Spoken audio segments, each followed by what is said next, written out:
जय हिंद दोस्तों, आप देख रहे हैं डिफेंस ऑफेंस। अगर वीडियो पसंद आए तो वीडियो को लाइक कीजिए, चैनल को सब्सक्राइब कीजिए और बेल आइकन दबाना बिल्कुल मत भूलिएगा। और अगर आप हमें सपोर्ट करना चाहते हैं तो स्क्रीन पे दिए हुए QR कोड को स्कैन करें, या हमारी माताएं बहनें भाई जो NRIs हैं, जो इंडिया के बाहर रहते हैं, वो हमें पेपल के थ्रू भी सपोर्ट कर सकते हैं। आप हमें सपोर्ट जरूर करें, ये चैनल आपके ही सपोर्ट से चलता है और आपके ही सपोर्ट से चल सकता है। बहुत बहुत धन्यवाद। जय हिंद दोस्तों, आप सभी का स्वागत है आज के कार्यक्रम में डिफेंस ऑफेंस के। आज हमारे साथ हैं आरती Tikku Singh.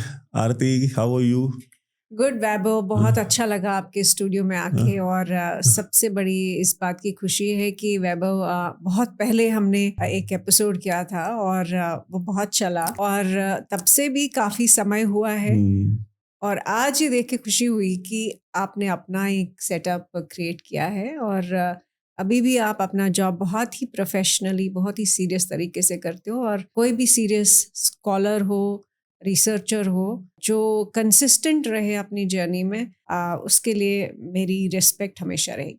Thank you so much Aarti. And Aarti एक सीनियर जर्नलिस्ट है, बहुत लंबा अनुभव पत्रकारिता में भी है, और प्लस आरती खुद एक विक्टिम भी है एक जेनोसाइड की, जो कश्मीर में हुआ, कश्मीरी हिंदुओं के साथ उनको निकाला गया। आरती विदेशों में भी पढ़ी, और मैं इस बात को पहले भी बोल चुका हूँ, आज फिर बोलता हूँ, और जब भी मिलेंगे तब मैं ये बात ज़रूर बोलूँगा कि you are an inspiration in a way, कि अपने एक कंफर्ट जोन, अपने घर से निकल के रेफ्यूजी कैंपों में रह करके, और जहाँ पे लोग, कोई बिच्छू काटने से मर जा रहा है, कोई सांप काटने से मर जा रहा है, जहाँ पे कहते हैं ना बेसिक ह्यूमन डिग्निटी जो होती है, स्पेशली हमारे यहाँ तो बातें हम बहुत करते हैं ना फीमेल डिग्निटी की, वो तक वहाँ रेफ्यूजी कैंपों में नहीं है। और अपने कंफर्ट जोन से निकल करके लोगों से नौकरी नहीं होती दूसरे शहर में जहाँ पे उनको पैसे मिल रहे होते हैं वो काम करने के, लोगों से पढ़ाई नहीं होती जहाँ पे बच्चों की फीस पेरेंट्स दे रहे होते हैं, रहने को छत दी होती है, और वहाँ पे भी अपने कंफर्ट जोन से निकलने के बाद लोग नहीं रह पाते। तो एक एज अ स्टूडेंट आप अपने एक बचपने में आप अपने घर से निकल के रेफ्यूजी कैंप में कंफर्ट जोन में रह करके देन आप विदेशों में जाकर पढ़ती हैं, फिर आती हैं, तो it's a story of inspiration, जो मैं हमेशा बोलता हूँ, और मैं आज भी शुरुआत उसी से करूँगा। एंड जो लोग ये कंप्लेन करते हैं कि हमारे पास रिसोर्सेज नहीं है, हमारे पास ये नहीं है, हमारे पास वो नहीं है, they should learn from her कि बिना रिसोर्सेज, बेसिकली आपको डिटर्मिनेशन जरूरी है, and you can overcome any challenge. तो आरती, आज की हम बात शुरू करेंगे। रिसेंटली आप अमेरिका गई थी, और वो वीडियो बहुत वायरल हुई आपकी डोनाल्ड ट्रंप के साथ। डोनाल्ड ट्रंप ने आपकी तारीफ की और उसके बाद से इंडिया का बुरा टाइम शुरू हो गया। देखिए वैभव, मैं कहती हूँ कि हमेशा ये कहती आ रही हूँ कि इंटरनेशनल रिलेशंस में हर दिन समान नहीं होता है। एक दिन भारत की तारीफ होगी, दूसरे दिन आलोचना होगी, लेकिन ये मान के चलना कि ऐसा ही हमेशा रहेगा, ऐसा होता नहीं है। परमानेंट वैसे भी दुनिया में कुछ परमानेंट नहीं है, ना दोस्त और ना दुश्मन। एक चीज परमानेंट है, चेंज। बिल्कुल। तो प्रेसिडेंट डोनाल्ड ट्रंप से काफ़ी ज़्यादा एक्सपेक्टेशंस थी इंडिया को कि जब वो आएंगे तो रिलेशनशिप वैसा ही रहेगा जैसा उनके पहले टर्म में था, और प्रधानमंत्री मोदी जी के साथ जो उनका रैपो था, हमने सोचा था कि वो बहुत अच्छा होगा। लेकिन ये साबित हुआ है पिछले 7-8 महीने में कि ये रिलेशनशिप आज की डेट में बहुत ही कॉम्प्लिकेटेड है, और इसका रास्ता निकालना मेरे हिसाब से बहुत ज़रूरी है। अब ये बात करनी आज की डेट में बहुत मुसीबत वाली बात है, कि क्योंकि एक तरह का नैरेटिव सेट किया गया है कि क्या भारत को इतनी आलोचना सहनी चाहिए, हमारा अपना आत्मसम्मान है। और मैं हमेशा ये कहती हूँ कि देखिए, डिप्लोमेसी में और इंटरनेशनल रिलेशंस में उतार चढ़ाव हमेशा आए हैं। अमेरिका और इंडिया की रिलेशनशिप जो है उतार चढ़ाव वाली रही है। ये नहीं है कि हमेशा हमारी रिलेशनशिप उनके साथ अच्छी थी। ऐसे फेजेस भी थे कि इंडिया और US एक दूसरे का मुंह देखना नहीं चाहते थे, क्योंकि जब से भारत बना, हमें मालूम है कि cold war in fact second world war से शुरू हुआ। 2 बड़े कैंप्स दुनिया में पैदा हुए, अमेरिका का और सोवियत यूनियन का। और हमें मालूम है कि जो हमारा सबसे बड़ा दुश्मन पाकिस्तान है, वो अमेरिका के कैंप में बैठा। शुरुआत में भारत ने न्यूट्रलिटी, जिसको नॉन अलाइंड मूवमेंट कहते हैं, वो अप्रोच रखा और हमने ये तय किया था कि ना हम सोवियत यूनियन के ना ही अमेरिका के कैंप में जाके बैठेंगे। अब उससे क्या अच्छा हुआ क्या नहीं हुआ वो अलग बात है, क्योंकि वो हमारे पास्ट की बात है। ये भी हुआ कि कोल्ड वॉर के खत्म होने के बाद इंडिया ने अमेरिका के साथ अपने रिश्ते बेहतर करने की पूरी कोशिश की और बहुत अच्छे रिलेशंस हुए भी। लेकिन ये ऐसा नहीं हुआ कि अमेरिका ने पाकिस्तान का दामन छोड़ा कोल्ड वॉर के इमीडिएटली बाद। इनफैक्ट पाकिस्तान को जरूरत से ज्यादा सपोर्ट मिला अमेरिका का। जहाद फैक्ट्री जो पाकिस्तान ने बनाई वो अमेरिका की देन है। अमेरिका ने जियाउल हक को जो खड़ा किया इस पूरे रीजन में अफगानिस्तान को डिस्टेबलाइज करने के लिए, ताकि अफगानिस्तान को सोवियत यूनियन के कैंप से बाहर निकाले, और फिर इंडिया को डिस्टेबलाइज कश्मीर में, पहले पंजाब में जो खालिस्तान का सारा मूवमेंट था, और फिर कश्मीर में जो इस्लामिक जिहाद का जो मूवमेंट चलाया गया जिसकी विक्टिम मैं हूँ। तो ये सब चीजें तब तक चल रही थी जब तक सितंबर 11 नहीं हुआ। और उसके बाद हमने देखा कि अमेरिका को लगा कि ये जो मॉन्स्टर उन्होंने क्रिएट किया था इस्लामिक जिहाद का, और उसमें सऊदी अरेबिया, उसमें अरब कंट्रीज का बहुत बड़ा रोल था। पेट्रो डॉलर जो वहाबिज्म था वो एक्सपोर्ट किया गया था पूरे इंडियन सब कॉन्टिनेंट में, पूरे साउथ एशिया में, और उसका सबसे बड़ा कैरियर जो था वो पाकिस्तान था, पाकिस्तानी आर्मी थी। रातों रात दाढ़ियां उगा दी गई। बिल्कुल ठीक। तो ये हमारी रिलेशनशिप की बैकग्राउंड है कि अमेरिका के साथ हमारे रिलेशनशिप हमेशा अच्छे नहीं रहे हैं। इनफैक्ट बहुत ही कष्टदायक रहे हैं, उनके विक्टिम्स रह चुके हैं हम कई तरह से। बेशक पाकिस्तान उनका कैरियर था और पाकिस्तान ने एग्जीक्यूट किया उनका जो पॉलिसी था या एजेंडा था अपनी प्रीएमिनेंस को बनाए रखने के लिए पूरे एशिया में, साउथ एशिया में, इंडियन सब कॉन्टिनेंट में। अब ये जब चेंज आया सितंबर 11 के बाद, वो धीरे धीरे आया, वो रातों रात नहीं आया। इनफैक्ट ये भी हुआ कि न्यूक्लियर टेस्ट जब वाजपेयी जी की सरकार ने किए तब भी हमने सैंक्शन सहे, और वाजपेयी जी ने बहुत खूबसूरती के साथ और बहुत ही डिप्लोमेटिकली, वाजपेयी जी की डिप्लोमेसी के लिए बहुत एडमिरेशन है मुझे, क्योंकि उन्होंने अमेरिका के सैंक्शंस को डिफाई करके ये दिखाया कि वो एक तरफ से कूटनीति डिप्लोमेसी चलाए रखे और साथ ही साथ अपना जो मार्केट है और जो रिफॉर्म्स करने थे, इकोनॉमिक रिफॉर्म्स करने थे उस वक्त, वो साथ साथ किए। और ये कभी ऐसा नहीं हुआ कि रिलेशनशिप इतना खराब हुआ कि तू मैं करने लगे। आज अगर आप देखें इंडिया और यूएस तू मैं कर रहे हैं, एक ब्लस्टर है, एक मतलब नॉइज है, और उस नॉइज से मुझे नहीं लगता है कि कोई हमें बहुत ज़्यादा उसका बेनिफिट होगा। मुझे लगता है कि ये नॉइज जो है ये सिविल सोसाइटी तक सीमित जब तक रहता है तब तक ठीक है, क्योंकि देखिए आप और मैं सरकार में नहीं हैं, आप और मैं सरकार के रिप्रेजेंटेटिव्स नहीं हैं।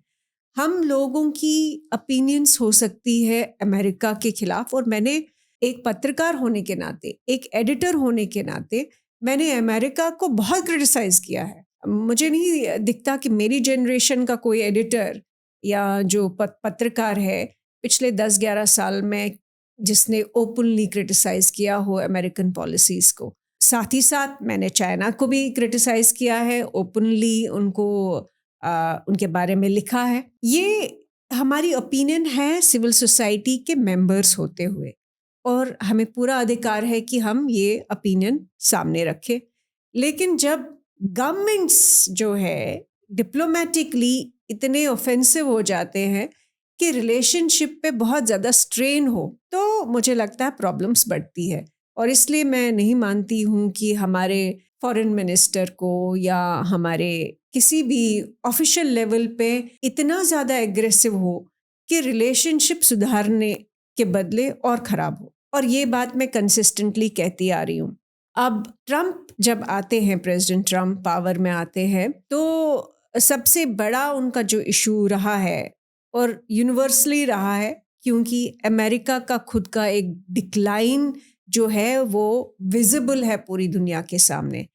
हर एम्पायर का डिक्लाइन कहीं ना कहीं शुरू होता है, और अमेरिका का भी डिक्लाइन हमने जो एंडलेस वॉर्स उन्होंने पिछले 30-35 साल में किए हैं, यूनिपोलर जब हुआ ये पूरा प्लैनेट, वो कब हुआ? कोल्ड वॉर जब ख़त्म हुआ, सोवियत यूनियन डिसइंटीग्रेट हुआ, टुकड़े टुकड़े हो गए यूएसएसआर के, और यूएस को लगा कि अब उनको कोई चैलेंज नहीं है। तो जो उन्होंने मनमानी पिछले 35-40 साल में की है, और वॉर जो एक इंडस्ट्री है जिसको मिलिट्री इंडस्ट्रियल कॉम्प्लेक्स कहते हैं, जिसमें सबसे बड़े मेंबर यूएस रहे हैं, क्योंकि जितने भी कॉन्फ्लिक्ट्स दुनिया में रहे, वो अफ्रीका में रहे, वो मिडिल ईस्ट में रहे, वो एशिया में रहे, उसमें यूएस का बहुत बड़ा रोल रहा है। वो इंस्ट्रूमेंट रहे हैं कॉन्फ्लिक्ट क्रिएट करने में और उन कॉन्फ्लिक्ट्स को लगातार चलाने में। तो उसकी वजह से अमेरिकन इकोनॉमी पे एक बहुत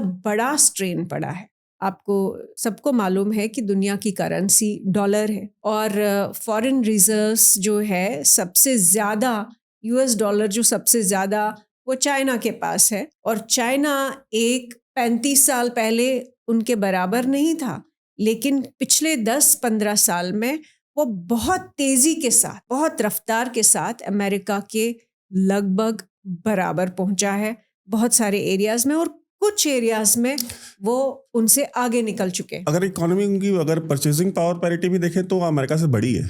बिल्कुल उनसे बड़ी है, और कई सारे एरियाज में वो उनको पीछे छोड़ रहे हैं। इनफैक्ट अभी कुछ किताबें जो नई आई है, हमारे जो चाइना के एक्सपर्ट्स हैं, इनफैक्ट जयदेव रानाडे जी जो है सबसे बड़े एक्सपर्ट हैं, वो रॉ में थे और उन्होंने चाइना में काफ़ी काम किया।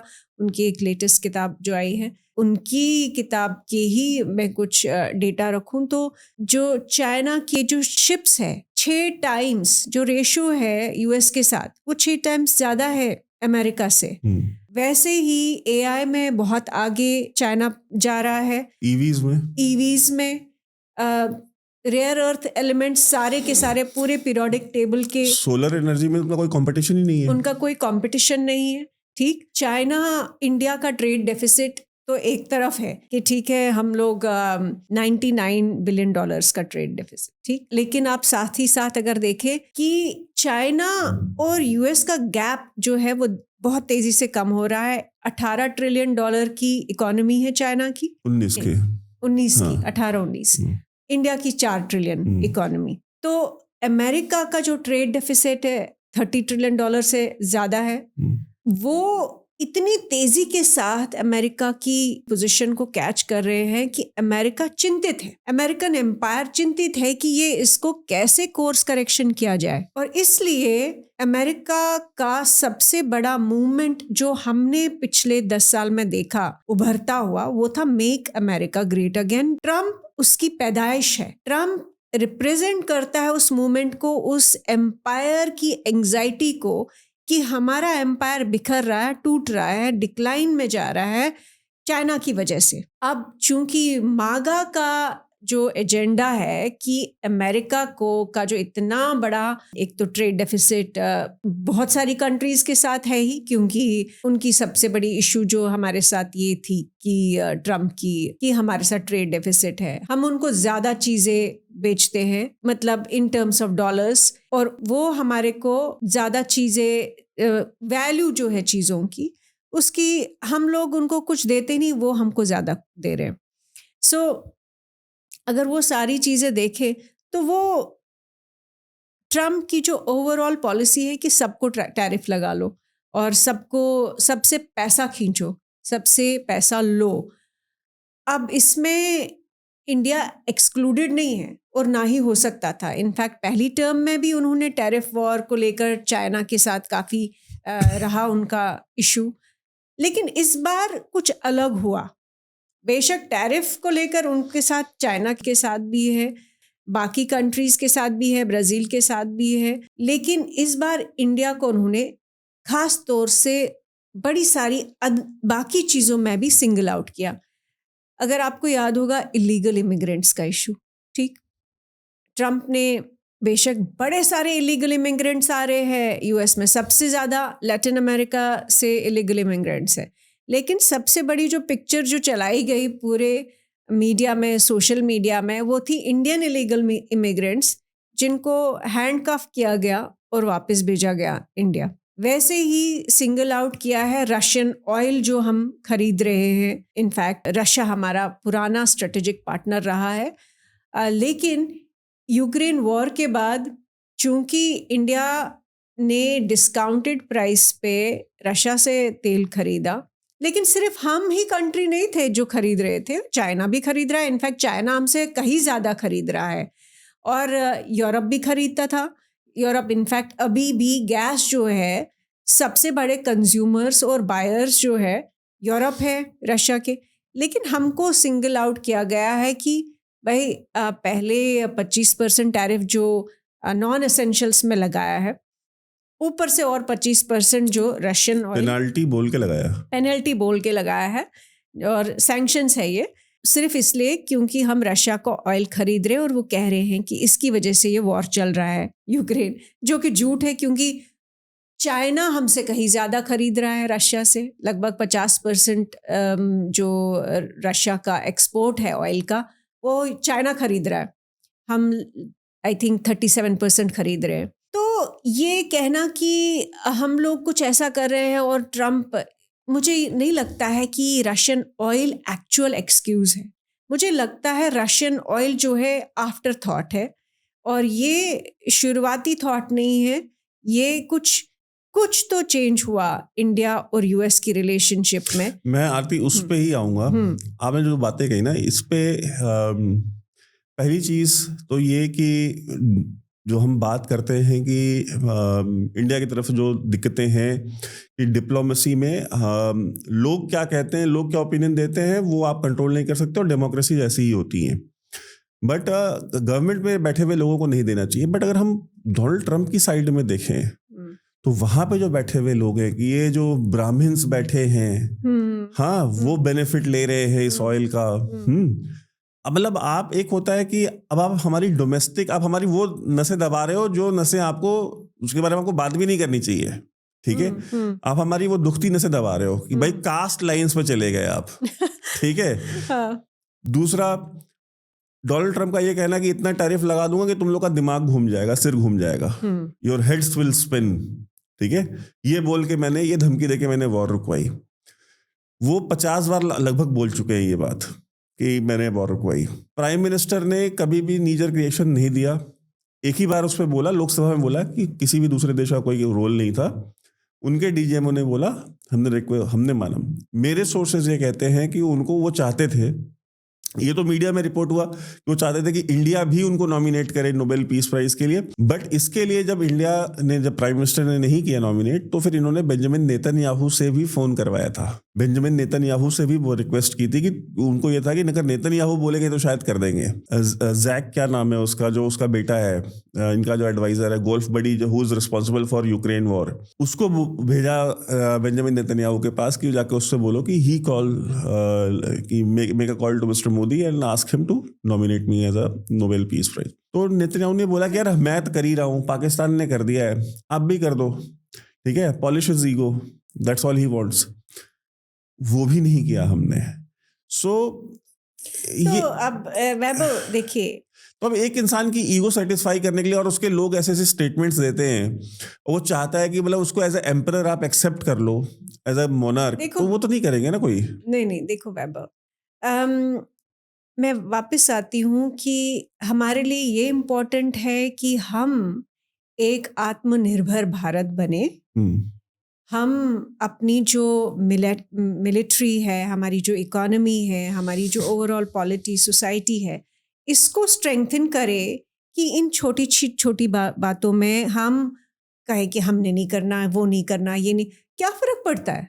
आप मुझे बताओ, क्या फ़र्क पड़ता है कि नोबेल पीस प्राइज़ के लिए हम उनको नॉमिनेट करें? अगर उनको इस बात से खुशी हो रही, और नोबेल पीस प्राइज़ में रखा क्या है? मेरे हिसाब से तो ऐसा कोई नोबेल पीस प्राइज, तो उसकी क्रेडिबिलिटी उस दिन खत्म हुई थी जब ओबामा को मिला था। अभी उन्होंने मतलब कुछ किया भी नहीं था, अभी वो सिर्फ इलेक्शन जीते थे और प्रेसिडेंसी शुरू भी नहीं हुई थी, उनको ऑलरेडी नॉमिनेट किया गया। तो उसकी क्रेडिबिलिटी तो वैसे ही खराब है। तो अगर उनको नोबेल पीस प्राइज चाहिए तो हमें क्या आपत्ति होनी चाहिए? ऑपरेशन सिंदूर हुआ, हमारी आर्मी ने दिखाया कि हम केपेबल हैं, सक्षम हैं पाकिस्तान को वापस जवाब देने में, और बहुत अच्छे से, बहुत खूबी के साथ हम लोगों ने वो किया। और अगर ट्रंप के कहने पे पाकिस्तान को हमने छोड़ दिया इस बार, तो क्या हुआ? इसमें कौन सी नहीं तो बड़ी हम बात तो ये मानते नहीं ना, हम हमारा तो हाँ, आर्गुमेंट ये है हम कि ये मानते कि नहीं हमने हैं। भाई उनके डीजीएमओ ने रिक्वेस्ट की।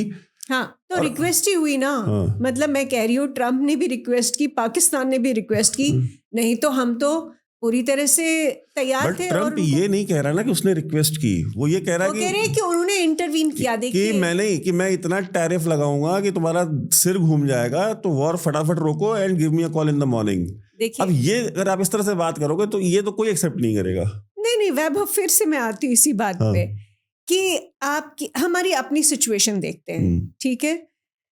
इंडिया की सिचुएशन ये है कि हमारा गैप चाइना के साथ बहुत ज़्यादा है, बहुत ज़्यादा। हम बेशक कहते हैं कि हमने बहुत अच्छे काम किए हैं पिछले 75 साल में, और इस बात पे कोई शंका नहीं होनी चाहिए किसी को। हमने धीरे धीरे धीरे इंक्रीमेंटल चेंजेस आई है, प्रोग्रेस हुई है। पिछले 11 साल में बहुत अच्छे काम हुए हैं, बहुत सारे रिफॉर्म्स हुए, लेकिन बहुत सारे रिफॉर्म्स रह भी गए हैं। ये कहना कि हम लोग ऑलरेडी वहाँ पहुँच गए हैं जहाँ चाइना बैठा है। चाइना जब बात करता है, चाइना यूएस को अगर आप देखें पिछले 11 साल में, चाइना ने यूएस को हर जगह कन्फ्रंट किया है, एग्रेसिवली किया है, एग्रेशन के साथ करता है, क्योंकि चाइना ने गैप अपना यूएस के साथ कम किया है। हमने अभी चाइना के साथ गैप कम किया ही नहीं, लेकिन हम इस तरह बिहेव कर रहे हैं। मैं सरकार की बात कर रही हूँ, और खासकर कुछ ऑफिशियल्स की बात कर रही हूँ। मैं प्राइम मिनिस्टर मोदी की नहीं कर रही हूँ, क्योंकि मैंने प्राइम मिनिस्टर मोदी को उस दिन ओवल ऑफिस में देखा और वाइट हाउस में देखा। जिस तरह से ट्रंप टैरिफ की बातें कर रहे थे, प्रधानमंत्री जी ने जिस तरह डिप्लोमेटिकली उसको हैंडल किया और कहा कि आप मेक अमेरिका ग्रेट अगेन करना चाहते हैं, मैं भी make India again great again करना चाहता हूँ, और मैं भी भारत के लिए क्या अच्छा होगा उसी हिसाब से अपनी नीति बनाऊंगा। लेकिन जिस तरह से कुछ पोस्चरिंग हुई है हमारे ऑफिशियल्स की तरफ से, मुझे नहीं लगता है कि वो इंडिया के लिए किसी भी तरह से बेनिफिशियल है। अब आप मैं चाइना को दोबारा फोकस में लाना चाहती हूँ, क्योंकि हमारा सबसे ज़्यादा थ्रेट जो है वो कहाँ से आ रहा है। अभी हमने ऑपरेशन सिंदूर में देखा, पाकिस्तान ने आर्म्स एम्यूनेशन किन का इस्तेमाल किया? चाइना का। हमारा डोकलाम क्राइसिस चाइना के साथ, और किस बात पे? चूंकि चाइना अपना इंफ्रास्ट्रक्चर रोड बना रहा था जो भूटान के साथ के बॉर्डर पे, और हमने उसको जब मना किया और जब हमने चैलेंज किया तो 2.5 महीने तक का क्राइसिस रहा। उसके बाद गलवान वैली क्राइसिस 2020 में, और ये हमें मालूम है कि वो लंबे अरसे तक कोई रेजोल्यूशन नहीं था। 20 हमारे सोल्जर मारे, बेशक हमने भी उनके मारे हैं, और ये बड़ा क्लियर कर दिया था हमारी आर्मी ने कि हम तैयार हैं, हम लोग पीछे हटने वालों में से नहीं हैं। लेकिन अगर आप देखें कि उनका इंफ्रास्ट्रक्चर जो पिछले 20 साल से बन रहा है, और हर LAC पे, हर बॉर्डर पे जो चाइना बना रहा है। इनफैक्ट मैं 2-3 बातें कहना चाहती हूँ। देखिए, फिलोसोफर जो जंग के 3 बड़े रहे हैं अपनी अपनी सिविलाइजेशंस के, चाइना के सुनजू, हमारे चाणक्य, और जो यूरोप के या वेस्ट के हैं क्लॉज़विट्ज़ रहे हैं। ये 3 वॉर स्ट्रैटेजिस्ट रहे हैं दुनिया की। सुनजू ने क्या कहा? उन्होंने कहा कि ट्रिक्स, डिसेप्शन, फ्रॉड जो है, ये टूल्स है वॉर के। मतलब बिना लड़े आप जंग जीत जाओ, ऐसे उपाय करने चाहिए। तो डिसीव करो, धोखा दो। क्लॉज़विट्ज़ तो बाद में आते हैं, वो मॉडर्न 19th सेंचुरी के वॉर जनरल और स्ट्रैटेजिस्ट रहे। हमारे चाणक्य 4th सेंचुरी के, सुनजू 5th सेंचुरी के, ये है फिलोसोफर्स थी। जो चाणक्य है उनकी मैं आखिर में बात करती हूँ। क्लॉज़विट्ज़ ने क्या कहा? उन्होंने कहा कि डिसेप्शन और ट्रिक्स और ये जो फ्रॉड है, ये टूल्स है जब आप कमज़ोर होते हो। वीक नेशंस या वीक स्टेट जो है डिसेप्शन का फ़ायदा उठाती है कि आप जो हो वो दिखाओ मत, और जो हो उसको छुपा के रखो। तो क्लॉज़विट्ज़ ने कहा कि ये तो कमज़ोर नेशंस करते हैं। जब आप कमज़ोर होते हो, आपके पास टूल्स नहीं होते, वेपन्स नहीं होते, तब आप करते हो। और याद रखो कि जब सुन्जू थे, ये 4th 5th सेंचुरी बीसीई की बात कर रही हूँ मैं, चाणक्य भी 4th सेंचुरी बीसीई की बात कर रही हूँ। अभी तक हम सीई एरा में पहुंचे ही नहीं।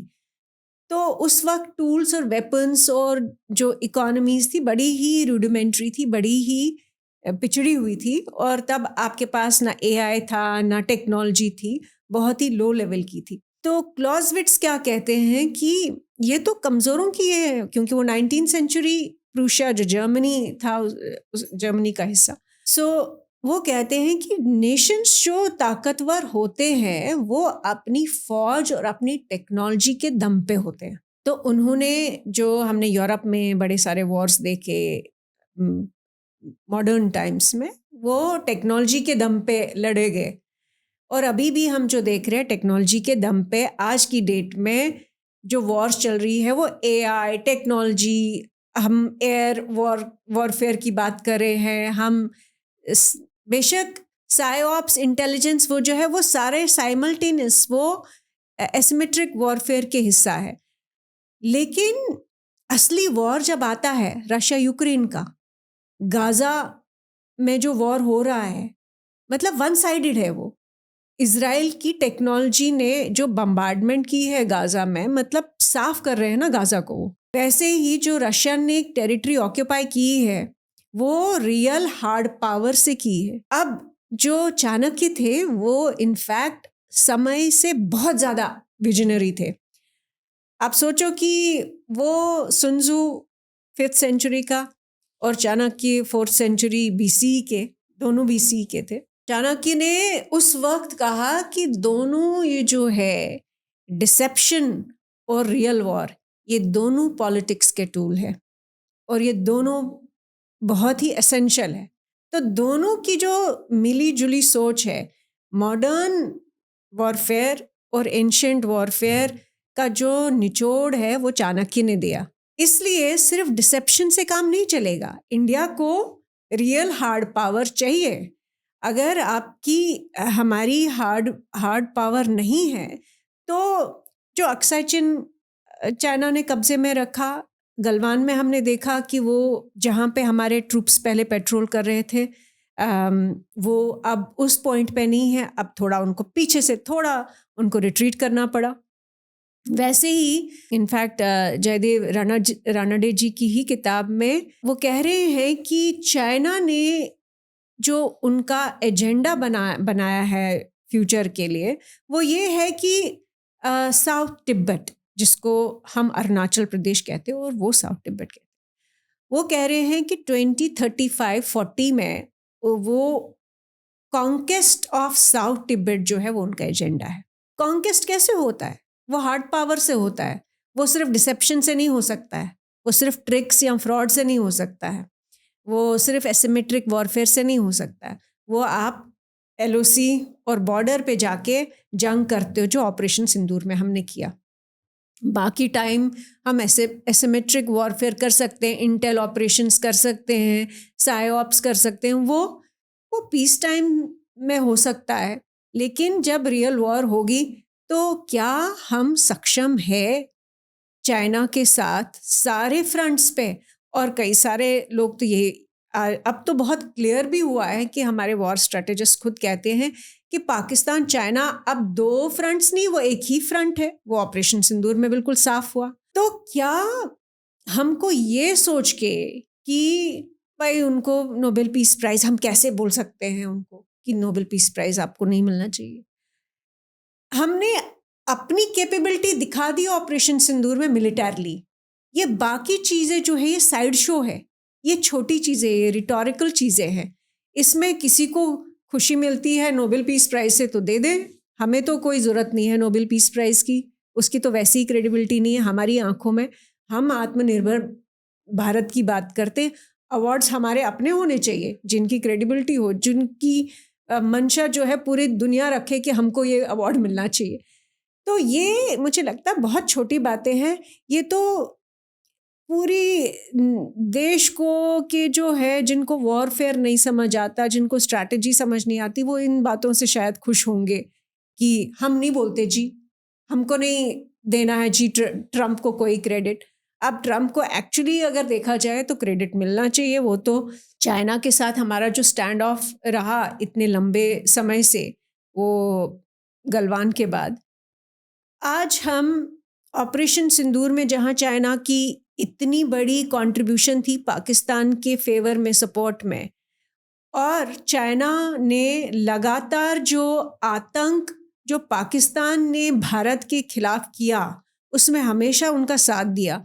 यूनाइटेड नेशंस में जो रेजोल्यूशन आतंक के खिलाफ हमने पेश किया उस पे चाइना ने वीटो लगाया हमारे खिलाफ। हाफिज सईद, मसूद अजहर, लश्कर तैयबा, जैश मोहम्मद, हिजबुल मुजाहिदीन, इनको हमने जब चाहते थे कि इनके खिलाफ हो, हाँ, ये इनके खिलाफ हो, तो उस वक्त चाइना ने इनका साथ दिया।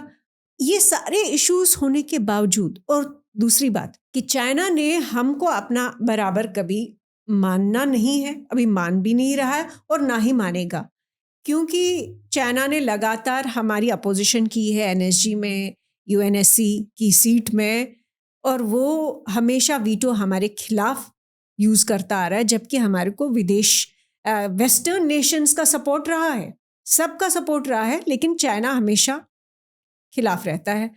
तो इस सब के बावजूद जो है आज हम चाइना के साथ हम दोस्ती करने की कोशिश कर रहे हैं, क्योंकि ट्रम्प ने जो ये टैरिफ बोल बोल के और रशिया के ऑयल खरीदने पे जो टैरिफ पेनल्टी लगाई है, उसकी वजह से हम चाइना गए और चाइना के साथ हम मित्रता करना चाहते हैं, हम इम्प्रूव करना चाहते हैं रिलेशंस।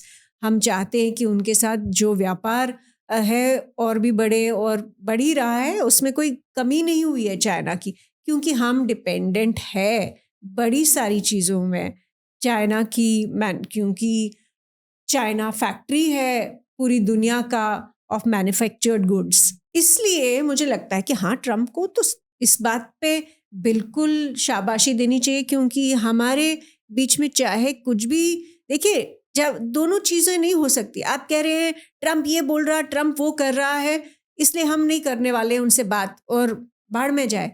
लेकिन चाइना के साथ इतने सारे इश्यूज होने के बावजूद भी आप वहाँ रिलेशनशिप जो है वो सही करने की कोशिश कर रहे हैं। या तो आप डिप्लोमेसी में यकीन रखें, या तो आप डिप्लोमेसी में या ना यकीन ना रखें। चाइना को भी छोड़ दीजिए, चाइना के साथ भी ज़रूरत नहीं है बात करने की, पर ऐसा होता नहीं है। डिप्लोमेसी में, इंटरनेशनल रिलेशंस में ये चीज़ें अल्टीमेटली आपको वेटेज देनी है कि आपकी प्रायोरिटी क्या है। क्या आपकी प्रायोरिटी है कि आप मल्टीपोलर वर्ल्ड का जो आप विजन रखते हैं, आप चाहते हैं कि आप चाइना ब्लॉक में ना जाए, आप अमेरिका ब्लॉक में ना जाए, आप मल्टीलैटरल एग्रीमेंट्स करें, आप मल्टीपोलर वर्ल्ड जहां सबकी अपनी अपनी से हो, और फिर उस से क्या निकल के आता है वो अलग बात है। लेकिन इंडिया के पास भी उतनी ही पावर होनी चाहिए जितनी चाइना के पास या अमेरिका के पास। अगर ये एस्पिरेशन है तो फिर डिप्लोमेसी जो है वो एक इम्पॉर्टेंट टूल है आपके पास, जिसके थ्रू आप अपनी प्रायोरिटीज सेटल कर सकते हैं, आप अपनी प्रायोरिटीज फुलफिल कर सकते हैं। और उस प्रायोरिटी लिस्ट में सबसे टॉप पे है आपकी इकोनॉमी। उस प्रायोरिटी लिस्ट में है कि आज चाइना के पास डीप सीक है, अमेरिका के पास चैट जीपीटी है, ग्रॉक है, इतने सारे सर्च इंजन्स है, इतने सारे, हर सर्च इंजन का अपना एक एआई मॉडल आ रहा है, लेकिन हम अभी वहाँ कहीं नहीं है। वो तो छोड़िए, हम लोगों ने ना तो कोई अपने सर्च इंजन बनाए, ना हमने अपने कोई गूगल या यूट्यूब या कोई और कुछ बनाया, ना हमने अपना कोई फेसबुक या एक्स बनाया, और जो बनाया वो चला नहीं। तो आपकी प्रायोरिटी लिस्ट तो बहुत लंबी है। 140 करोड़ लोग हैं, इन सारे 140 करोड़ लोगों को बहुत ऊपर उठाना है। आपने खुद कहा चाइना की पीपीपी वो बहुत ज़्यादा है हमसे, कई ज़्यादा है। उनकी शायद $13,000 है, हमारी कोई $3,000 है पर कैपिटा इनकम है, राइट, पर कैपिटा इनकम। तो पीपीपी तो कहीं ज़्यादा है, पर कैपिटा इनकम में ही इतना गैप है, इतना सारा बड़ा चैलेंज हमारे सामने है। तो डिप्लोमेसी ही काम आएगी। रशिया हमारा स्ट्रेटेजिक पार्टनर है। अब मैं आपको एक और पहलू समझाती हूँ। देखिए, मैंने आपको पहले ही कहा कि मैंने अमेरिका को जितना क्रिटिसाइज करना किया है, किसी और एडिटर मेरी जनरेशन को जो लिखते हैं, मुझे नहीं लगता किसी में इतनी हिम्मत होगी। यहाँ चाइना के बारे में क्रिटिकली जितना मैंने लिखा है, मुझे तो चाइना के कुछ ऑफिशियल्स ने ब्लॉग भी किया था एक तरह से, और मैंने जितना क्रिटिकली अमेरिका की ओवरऑल न्यू कॉलोनियल पॉलिसीज रही है उसके बारे में खुल के बोला है, क्योंकि मैं पर्सनली विक्टिम हूँ इनकी ही पॉलिसीज की। लेकिन अगर आप साथ में देखें कि प्रेसिडेंट ट्रंप ने टैरिफ लगाया है 25% जो नॉन एसेंशियल आइटम्स, टेक्सटाइल्स है, जेम स्टोन्स, डायमंड्स वगैरह जो है उन पे लगाया है, आपके एसेंशियल सर्विसेज पे नहीं लगाया है, आपके फाइनेंशियल सेक्टर में नहीं लगाया है, आपके आईटी सेक्टर में नहीं लगाया, जहाँ की जो सबसे सर्विसेज सेक्टर जहाँ सबसे ज़्यादा हमारा आउटपुट है, वहाँ अब उसको छोड़ दीजिए। और रशिया वाला जो पेनल्टी लगा है ये रीसेंट लगा है, ये इनफैक्ट पहले स्कीम ऑफ थिंग्स में था ही नहीं। दूसरी बात, आपको पता है कि काटसा एक इम्पॉर्टेंट एक्ट जो यूएस ने कुछ साल पहले लाए, वो ये एक एक्ट है जिससे अमेरिका ने, ये बाईपार्टिजन एक्ट लाया उन्होंने। ये एक्ट क्या था कि जो भी देश जो है रशिया, ईरान, नॉर्थ कोरिया से एनर्जी या इंटेलिजेंस या डिफेंस सेक्टर में कोई भी चीज़ें खरीदता है, वो उन पे सैंक्शंस लगेगा। इंडिया को एग्जेम्पशन मिली थी, इंडिया को एग्जेम्पशन मिली थी नहीं, इंडिया को एग्जेम्पशन अभी भी मिली है। हाँ। काटसा वाला एक्ट हम पे नहीं लगा है। ये जो टैरिफ वाला वो अलग है, जो ट्रंप दे रहे हैं, ये जो पेनल्टी लगा रहे हैं वो काटसा के अंडर नहीं है। उसमें वो इंडिया को एडवर्सरी मानेंगे। तो वैसी अभी नौबत नहीं आई है, और मुझे नहीं लगता है कि अमेरिका के साथ रिलेशनशिप जो है हमारा इस वक्त का, ये परमानेंट ऐसा हॉस्टिलिटी रहेगी। क्योंकि लॉन्ग रन में आप देखिए कि इंडिया को समय चाहिए कि वो चाइना की और अमेरिका की पोजीशन और लेवल पे आ पाए। मैं हमेशा ये कहती हूँ कि सबसे बड़ा यार्ड स्टिक हमारी अपनी डेवलपमेंट के लिए है कि बेसिक्स एसेंशियल जो है, सिविक एमिनिटीज़। जब हमारा ड्रेनेज सिस्टम, अगर हमारा ड्रेनेज सिस्टम हमसे ठीक नहीं हो पा रहा है तो हमारी वीकनेसेस है। अब आप कहेंगे यार भाई आप सिर्फ क्रिटिकल हो, सिर्फ आप क्रिटिसाइज कर रहे हो। वो पानी तो फिर चाइना में भी शहरों में भरा है। पानी चाइना भी, लेकिन उनका इंफ्रास्ट्रक्चर देखो, उनके इंफ्रास्ट्रक्चर जो है वो हमसे 4 टाइम्स बहुत ज्यादा। ये मैं मानता हूँ, लेकिन आरती फिर नहीं, मैं सिर्फ ये कह रही हूँ कि ये छोटी छोटी चीजें हो सकती है, हमको लग रहा है, लेकिन ये इंफ्रास्ट्रक्चर जब इसकी एक्सेसिबिलिटी और अवेलेबिलिटी हमारे सारे शहरों में, हमारे सारे गांवों में होगी, तो तब हमें मान के चलना चाहिए कि वी हैव अराइव्ड। इसका मतलब ये नहीं है कि मुझे कोई शर्म है कि हम लोग एक सभ्यता नहीं है या हम लोगों का आत्मसम्मान नहीं होना चाहिए। हमारा आत्मसम्मान बिल्कुल है, हमारा आत्मसम्मान बरकरार रहना चाहिए। जहाँ जिसके खिलाफ बोलना है, सिविल सोसाइटी खुल के बोल रही है। आज की डेट में सोशल मीडिया पे सबसे ज़्यादा जो वेस्टर्न सोशल मीडिया सिस्टम है, उसमें सबसे ज़्यादा लोग तो इंडियंस ही एक्टिव है ना। लेकिन सरकार की बात अलग है। सरकार जो है वो डिप्लोमेटिक लेवल पे सबसे पहले जो टूल है वो डिप्लोमेसी। वो चाणक्य भी वही कहता है कि बिना लड़े, जो सुनजू भी कहता है, बिना लड़े पहले जंग जीत लो। जब नहीं हो पाता तो फिर जंग लड़ लो, लेकिन जंग लड़ने के लिए वहाँ वैसी तैयारी होनी चाहिए? क्या आपको लगता है कि नहीं होनी चाहिए? नहीं नहीं, बिल्कुल होनी चाहिए। और हमने इतने डिप्लोमेट्स रखे हुए हैं पूरी दुनिया में जिनका मतलब कितने millions, hundreds of millions of dollars उनका खर्च आता है, बिकॉज वो उनकी फैमिलीज, उनके बच्चों के एजुकेशन, उनका हेल्थ केयर, सब कुछ भारत का टैक्स पेयर ही पे करता है। और हमको पता है कि दुनिया में वो सर्विसेज कितनी महंगी हैं, तो हमने उसी काम के लिए रखा है। डिप्लोमेसी तो हमेशा पहले होनी चाहिए, लेकिन बट आरती इसमें दो तीन चीज़ें हैं। अब जैसे एक तो ये है, हम अपनी पॉलिसी के बारे में एनालिसिस कर लेते हैं, बट प्रॉब्लम ये है कि सामने से भी जो अमेरिका की तरफ से हो रहा है वो भी अनजस्टिफाइड है, ठीक है, उसको आप जस्ट नहीं कह सकते हो। अच्छा, I completely agree with you कि ये बेसिकली ट्रम्प का अगर ईगो पॉलिश करके अगर आपको निकलना था तो आपको निकल जाना चाहिए था। कोई इतनी बड़ी चीज नहीं हो जाती, ये बड़ी चीज तो हाँ, है नहीं। इसको एक प्रेस्टीज या ईगो का इशू बनना नहीं चाहिए था। आई कम्प्लीटली एग्री, बट उसको एक चिट्ठी चाहिए थी ना। अब अच्छा, अगर इंडिया रशिया से तेल खरीद रहा है तो आज तो शुरू, मतलब ऑपरेशन सिंदूर के बाद तो शुरू नहीं किया, वो तो पिछले डोनाल्ड ट्रम्प जब से ऑफिस में आए हैं इतने महीनों तक तो ऑब्जेक्शन नहीं था ऑयल वाला, बिल्कुल ठीक है, ये ऑपरेशन सिंदूर के बाद ही ऑब्जेक्शन आया है।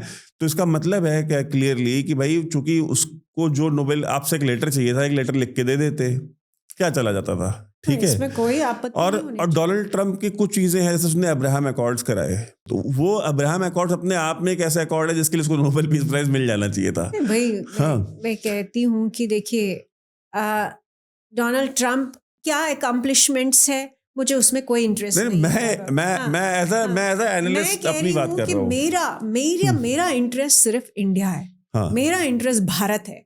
नहीं, मैं अपनी जो स्टेटमेंट है बस मैं उसका बैकग्राउंड बना रहा था कि अगर उसको देना ही था तो उसको तो मिलने को तो वैसे तो उस पे ही मिल जाना चाहिए, एज एनालिस्ट कह रहा हूँ, क्योंकि वो भी हमने सोचा नहीं था। वो ठीक है, इनफैक्ट वो उनके पहले टर्म में हाँ, उन्होंने कोई वॉर शुरू नहीं किया। ये अपने आप में एक बड़ी बात है, क्योंकि हर अमेरिकन प्रेसिडेंट ने कोई ना कोई वॉर शुरू कराया, तो और पहले टर्म में उन्होंने कोई वॉर नहीं शुरू कराया, और कोई जेन्युइन उसने पीस कराया था तो वो अब्राहम अकॉर्ड्स ही थे, बिल्कुल, जो कि एक हिस्टोरिकल वो थे कि भाई डिप्लोमेटिक रिलेशन शुरू हो गए, हाँ, उन कंट्रीज के साथ जहां पे एक प्रेसिडेंट सेट हो गया कि भाई बाकी मुस्लिम कंट्रीज भी कंसीडर करने लग गई कि अगर अरब्स कर सकते हैं उनके साथ डिप्लोमेटिक रिलेशंस तो हम क्यों नहीं कर सकते। जो हमारे सेंट्रल एशियन मुस्लिम कंट्रीज हैं या बाकी हमारे जो ईस्ट में जो मुस्लिम कंट्रीज हैं, I mean it was the president that was set, तो उसके लिए मिलता जस्टिफाइड था। जब उसके लिए नहीं मिला तो इसका मतलब है ना कि नोबेल पीस प्राइज की वैसे भी एज यू सेड कोई क्रेडिबिलिटी है नहीं। सबसे ज्यादा मतलब बॉम्ब जिस इंसान ने गिराए वो बराक ओबामा था, सबसे ज्यादा वॉर जिसने शुरू की वो बराक ओबामा था, ठीक है, सबसे ज्यादा कूज जिसने कराए दुनिया में, रेजीम चेंज कराए, वो ओबामा था। बिल्कुल, the great reset Cairo university में खड़े होकर के बोला, उसके बाद जो मुस्लिम ब्रदरहुड ने दमादम मस्त कलंदर पूरे वेस्ट एशिया में किया है वो कराने वाला बराक ओबामा था, तो उसको मिल गया तो वैसे भी उसकी कोई क्रेडिबिलिटी नहीं। I completely agree with you, तो दे देते। अच्छा चलिए, नहीं दिया, हमने नहीं दिया चिट्ठी, ठीक है, कोई बात नहीं है। अब प्रॉब्लम ये है कि चाइना, अमेरिका के साथ हमारा ट्रेड सरप्लस है, चाइना के साथ हमारा ट्रेड डेफिसिट है, ठीक है।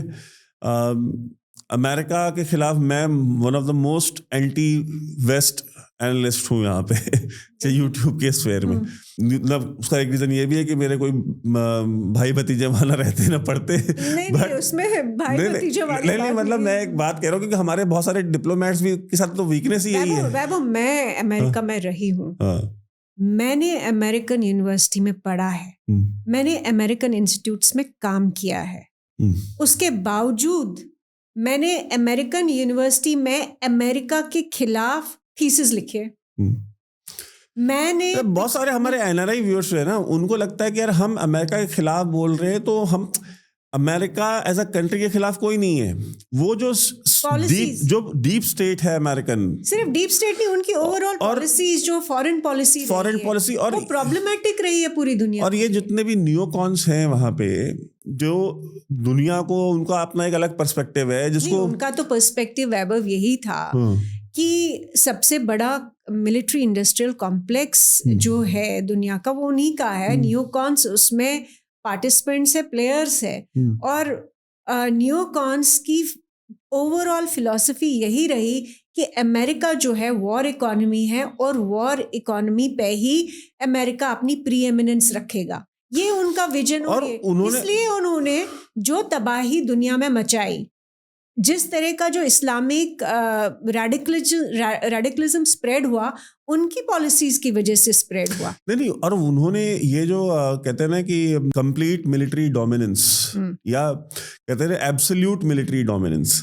ये जो उनकी एक थियरी आई, ये नियोकॉन्स की थियरी है, एब्सोल्यूट मिलिट्री डोमिनेंस।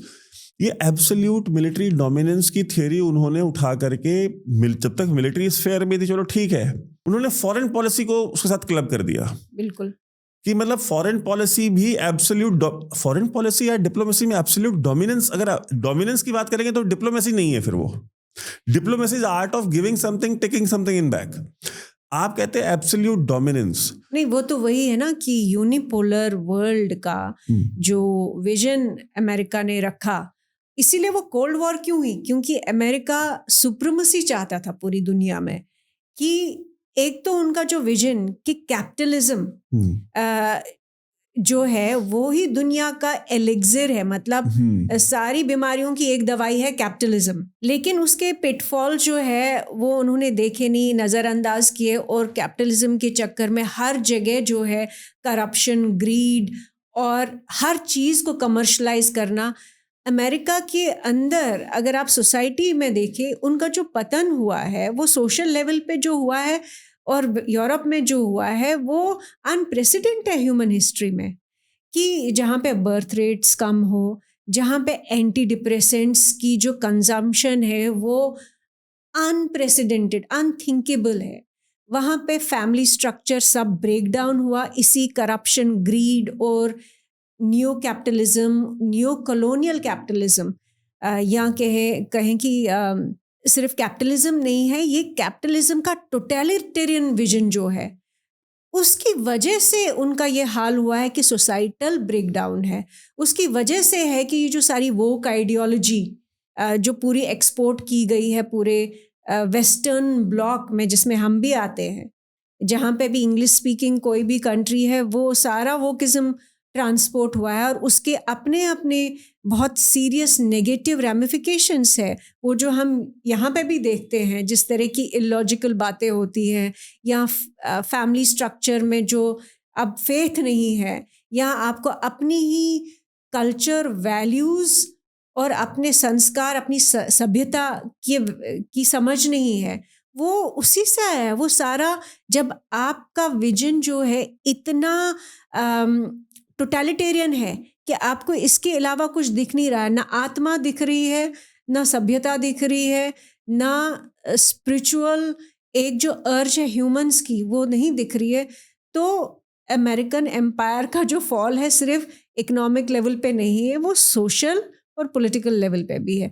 इसलिए मेरा मानना है कि इंडिया इनफैक्ट एक ऐसे स्पॉट में है हिस्ट्री में कि जहाँ पे अभी भी एक तो जो रिवाइवल हुआ है पिछले 11 साल में, रिसर्जेंस हुआ है अपने सिविलाइजेशन के बारे में, अपनी सभ्यता के बारे में, अपनी आइडेंटिटी के बारे में, और इसका मैं श्रेय पूरा का पूरा प्रधानमंत्री मोदी जी को देती हूँ। उन्होंने जो हम लोगों को जगाया, एक तरह से मैं भी, चूँकि मैं भी वेस्ट में पढ़ी हूँ और मैंने भी उनकी बहुत सारी चीज़ें समझी है, एब्जॉर्ब की है, लेकिन मैं क्रेडिट देती हूँ प्राइम मिनिस्टर मोदी को कि मुझे भी अपने रूट्स तक वापस कल्चरली या रिलीजियसली पहुँचाने में उनका एक योगदान है।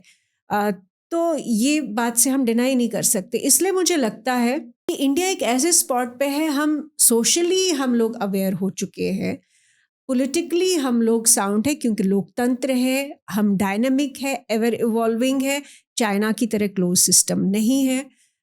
दूसरा ये कि हमारी आज की डेट में हमारे जो बच्चे हैं पढ़े लिखे हैं, स्किल डेवलपमेंट जो हुआ है पिछले कई सालों में, एक ऐसे पॉइंट पे है जहाँ पे हमें इस सब ये जो आप बोल रहे हैं ना कि ये ईगो वाली बातें, इसमें नहीं पड़ना चाहिए। मुझे लगता है हमें फोकस्ड रहना चाहिए कि हमारा ऑब्जेक्टिव, हमारा टारगेट है कि हर भारतीय के पास वो सब सुविधाएं हो, वो सारी एक्सेस हो जो चाइना में, और अमेरिकन सिटीजन जो है टेक्नोलॉजी, एआई, उस सब को वो यूज करे और अपनी जो स्किल्स है उसको ऑप्टिमाइज करे। बट आरती, इसमें प्रॉब्लम ये है, चाइना डेमोक्रेसी नहीं है, पाकिस्तान एक बनाना रिपब्लिक है। पाकिस्तान नोबेल पीस प्राइज के लिए उनको नॉमिनेट करेगा, ये डिसीजन शहबाज शरीफ का नहीं था, ये आसिम मुनीर का डिसीजन था। हमारे यहाँ वो सिस्टम नहीं है जो उन 2 जगहों पे है, पहली बात। दूसरा, डोनाल्ड ट्रंप को तीसरा इलेक्शन मिलना नहीं है, वो 2 बार सारा वहाँ राष्ट्रपति रह नहीं सकते। हमारे यहाँ पे अगर मान लीजिए प्रधानमंत्री एक्सेप्ट कर लेते कि चलो ठीक है यार, दे दो एक लेटर इसको, हाँ कर दो नॉमिनेट, तो अगर वो नॉमिनेट करा देते हैं तो हमारे प्रधानमंत्री को चुनाव लड़ना है अगला, और फ्री एंड फेयर इलेक्शन लड़ना है, ठीक है। यहाँ कोई फॉर्म 45 वाली गवर्नमेंट नहीं आनी है, या शी जिनपिंग की तरफ पॉलिट ब्यूरो नहीं डिसाइड करेगा, जहाँ पे अपने मिनियंस बिठा दिए और वो डिसाइड कर लिया उन्होंने। तो फिर ऑपोजिशन गले पड़ जाएगी कि अगर डोनाल्ड ट्रंप ने सीज फायर नहीं कराया, ठीक है, तो तुमने लेटर क्यों दिया, एक बात। दूसरा क्वेश्चन ये ऑपोजिशन उठाएगी कि इसका मतलब है कि कमजोर प्रधानमंत्री है, झुक गया अमेरिका के सामने। देखिए, हम बात करते हैं एज एन एनालिस्ट कि यार इसका जियोपॉलिटिकल रिपरकशन क्या होगा, फॉरेन पॉलिसी में क्या होगा, ट्रेड में क्या होगा। अपोजिशन को उससे कोई लेना देना नहीं है। अपोजिशन उसको भुनाएगी अपने इलेक्शन के लिए, अपने वोट के लिए, एंड प्राइम मिनिस्टर को जाना है इलेक्शन में। तो प्रधानमंत्री ने ये कहा कि चलो ठीक है, अमेरिका से लकड़ी लेनी है ले लेंगे, ठीक है, इनसे लड़ाई मोल लेनी है ले लेंगे, देखते हैं क्या होता है। हमारे पास ऑप्शंस हैं, हम और ऑप्शंस एक्सप्लोर करेंगे, हम और नई मार्केट्स एक्सप्लोर करेंगे, अल्टरनेटिव्स एक्सप्लोर करेंगे, और वो ठीक है, वो ओवरनाइट नहीं होगा, टाइम लगेगा, जो भी है। उन्होंने अब एक डिसीजन ले लिया, ये जो सरपंची है हम नहीं एक्सेप्ट करेंगे। अगर वो कर लेते हैं तो उन्होंने बैठ के इसका एनालिसिस किया होगा ना, क्योंकि आपको एक पॉलिटिशियन को सबसे बड़ा उसका प्राइमरी ऑब्जेक्टिव क्या है, सबसे सारा बड़ा ऑब्जेक्टिव है कि आपको सबसे पहले सत्ता में रहना है, अगर नहीं है तो सत्ता में आना है।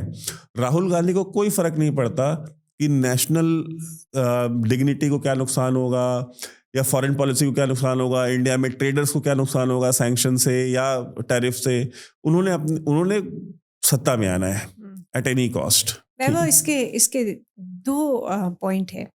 एक तो ये कि फॉरेन पॉलिसी और डोमेस्टिक पॉलिसी कभी भी इंटरलिंक नहीं करनी चाहिए। अगर ऐसे सबसे बड़ी बात नहीं आरती, अब ये किया तो हमने खुद है पिछले 10 साल में। हाँ, तो फिर मुझे लगता है कि उस पे देखिए, पॉलिटिक्स जो है इसमें कभी भी ऐसी रिजिडिटी नहीं होनी चाहिए कि हम रिव्यू ना कर पाए कि कहाँ हम इसको चेंज कर सकते हैं, कहाँ हम इसको नई दिशा दे सकते हैं, क्योंकि पॉलिटिक्स एवर इवॉल्विंग है, वो चेंज होता रहता है। अगर हमने ये बनाया हुआ है कि भाई हम जो है दुनिया के राजा है, जबकि है नहीं, और अगर हमने ऐसा एक इम्प्रेशन दिया है, तो मुझे लगता है इसको चेंज करने की ज़रूरत है। हम रियलिस्टिकली जो है, हम एक पावर है, हम एक इमर्जिंग पावर है, हमारी एस्पिरेशन है कि हम चाइना और अमेरिका के बराबर हो,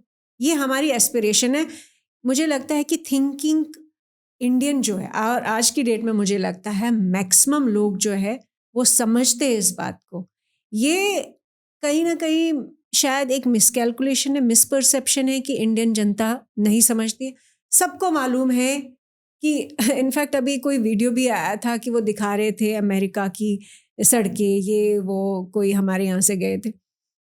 आपको लगता है कि आजकल हर स्टेट में, और ये हमारी लोकतंत्र की, ये हमारी पॉलिसीज़ की जीत है कि हर गांव से कोई बच्चा उठ के IIT IIM पहुंचता है, और उसके बाद वो अमेरिका में उसको बड़ी सी बड़ी कंपनी में जॉब मिलती है।